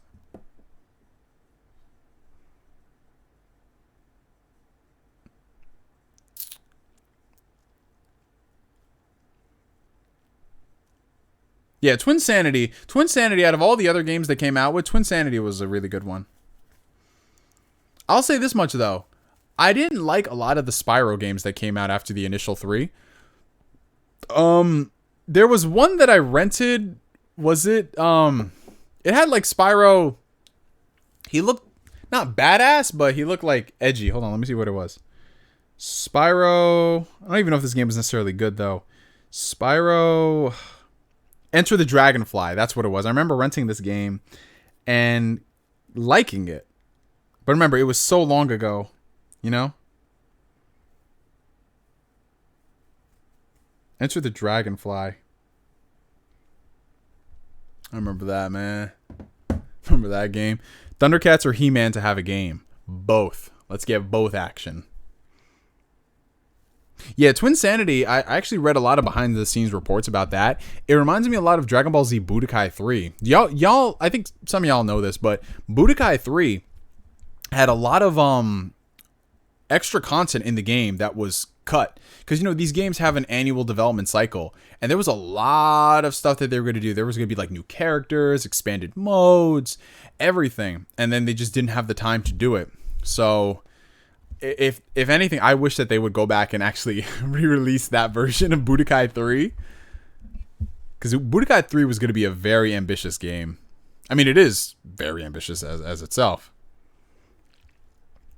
Do you think the last Codec call in Metal Gear Solid 2 predicted a lot of the stuff happening today? All I can say is Kojima knows the fucking future. He knows the fucking future, and he's been trying to warn us for years. And it's just too many coincidences from Metal Gear to Death Stranding. This man Kojima is playing like 6D chess. Yo, Neo, have you been during the quarantine? I've been doing swell, and mainly that's due to you guys. You guys have been keeping my spirits high. And hopefully I've been doing the same for y'all. Yes, I saw that Star Wars Squadron gameplay. It looks so good. I'm not like really into those type of Star Wars games, mainly because I suck. But I'm low-key tempted to buy it. It's only $40. And shit, bro. If I could put on a VR headset, I would legit rent a VR headset if renting VR headsets was a thing. Do you like the Crash racing games? Yeah, the Crash racing games are good. I don't really count those, though, in like the other Crash style of games, because when I'm thinking the Crash style of games, I'm thinking like similar to the PS1 ones. And then there's Crash Racing, but that was also on the PS1. Should I get Final Fantasy 15 Deluxe as my first Final Fantasy? Honestly, I wouldn't, because it's not indicative of what you get out of the franchise. I would play something like Final Fantasy 10, maybe. I feel that's a lot more accessible. Final Fantasy 15 is just very different. They went a more action route because it was originally a spin-off game. So I wouldn't recommend it, because if you go back and play all the other Final Fantasy games, they're very different. I would say play Final Fantasy 10. Maybe play the 7 remake if you want more of an action flair with some RPG strategy. But honestly, I always say just play them all, Whether it's 7, 8, 9, 10, 12. What time are you streaming tomorrow? It's going to be in the evening. Probably like around 9 o'clock Eastern time. What's your opinion on Michael Jackson, the king of pop? Well, I mean, there's honestly not much else I can say about Michael Jackson that hasn't already been said. He's an icon. He's literally going to go down as one of the very, very best. Literally listening. I remember one of my earliest memories is my sister dancing to Michael Jackson on the TV when we were kids. We loved Michael Jackson in this house, and we still do. And just playing all his music. He was one of a kind, man. They don't make music on the level of like Michael Jackson anymore. Like the closest one I could think of is honestly like Bruno Mars. But even then, Bruno Mars doesn't really hold a candle to what Michael Jackson put out. You know what I'm saying? Do you play Kingdom Hearts? Is that a serious question? Do I like the Spyro Reignited trilogy? Yes, I did. I actually have it on the Switch. Very fun games. Very fun. Your thoughts on Battlefront 2? Honestly, I was really harsh on the game for the first couple of years because I didn't like the fact that, they said, hey, we're going to fix this game. And it came out in the situation that it did with all the loot boxes and all that nonsense. But since then, they have actually fixed the game. And it's very fun. Like, I have it on PC. I play with my boy Gabe. Excellent game. Campaign? Meh. But all the multiplayer modes? Fun, man. Do I think Lost Odyssey is better than some Kingdom Hearts? Some Final Fantasies? Yeah, some Final Fantasies, sure. As a whole? I don't think so, because Lost Odyssey is just one game, How's your experience with your new TV? What type did you get? So I got a TCL 6 series. I got it on Best Buy mainly because I wanted a 4K TV, but I didn't want to break the bank. I didn't want to go out there and spend over $1,000. Like my budget was around $800, and I asked my boy Hard 8 Times, the 4K ambassador, and I just told him my budget. He said, "Okay, get this TCL series. It's like $550." I said, "Okay, cool." So I ended up buying it. It's a 55-inch 4K TV with HDR and QLED and all that stuff. Oh god, it's so beautiful. Like if y'all are looking for a 4K TV that's like it's not gonna break the bank, and you just want like a nice entry level, you can't go wrong with the TCL. It's actually really good. It's really good, man. It's just such a beautiful TV. Yeah, I know a lot of people out there, they love their Sonys and their Samsungs and all those, and the LGs. Like those are great, but they come with the price, of over $1,000+. Which again, if you want to spend that money, then go for it. But for me, I'm just fine with this. It gets the job done, and I'm okay with it. Later down the road, if I have like a giant entertainment setup, I'd get like a 75-inch Samsung or something, Because I used to have a Samsung TV. You need a haircut. Yeah, I know. It's been a long time. It's been over 3 months. But it'll be happening soon, within the next week. But look how long my hair has gotten, guys. Jesus Christ. Just look at that. Oh my God. Oh, man. But I'm thinking it's about time we wrap up this stream, ladies and gentle germs, because your boy Neo, I'm starting to get a little tired. It's been almost 3 hours, and I need to get me some food. But one last thing, of course, before we go, if you haven't already, check out our Discord community, the Phantom Weirdos. It's a nice little family of people. If you're looking to find some weirdos in your life, that's what it is. And in addition to that, check out my Twitch channel, which is down below. We're going to be streaming some games this week. We have Kingdom Hearts Remind on the docket tomorrow night, and then Conker's Bad Fur Day coming on later on. And there's we got a hold on. Before I forget, we have a $5 super chat from Yeetman143. I do not know how I forgot this. I'm sorry. Do you think Alan Wake will be a timed exclusive or an exclusive for PS5? Well, I would love to see an Alan Wake 2. I really would. Alan Wake is honestly one of the most underrated games from last generation. It's not really underrated. Like, people know it exists, but it came out the same day as Red Dead Redemption. So that wasn't the smartest move at all. I would love for them to just do another Alan Wake 2. And if Sony wants to work with Remedy to fund it, hey, by all means, go for it. Because Remedy, I know they're bringing control to the next generation of consoles, and I think they're doing something else too. Oh, and then Yeetman with another $5 super chat. Do you think Sony should give Bend Studios another chance at Days Gone? Well, from my understanding, Bend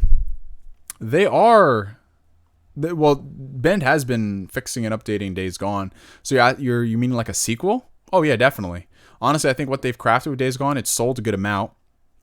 So, the next logical thing would be to continue with that momentum, and then just hopefully it's a good game. That's all I can really say, Xbox denied a pitch for Alan Wake 2. Yeah, I wouldn't be surprised. It didn't sell that well. It wasn't until it dropped on PC where it was finally profitable. And that was like not 4 years later, but like 2 years later, 3 years later, something like that. But yeah, guys, it's been a lot of fun. It's always fun hanging with y'all. Always a pleasure to be in y'all's presence, and just to do what we do is great, man. This person says, over already, of course. Hey, we've been going for 2.5 hours, man. I don't know, like, how many content streamers y'all be watching, but I've seen some people stream for just an hour, bro. But yeah, y'all enjoy the rest of your night. You enjoy the rest of your week. Twitter, Facebook, Discord, everything down below, so y'all can be in the know and all the good stuff. And for me for now, my name is NGS, signing out. And like always, I will catch you guys later. Peace.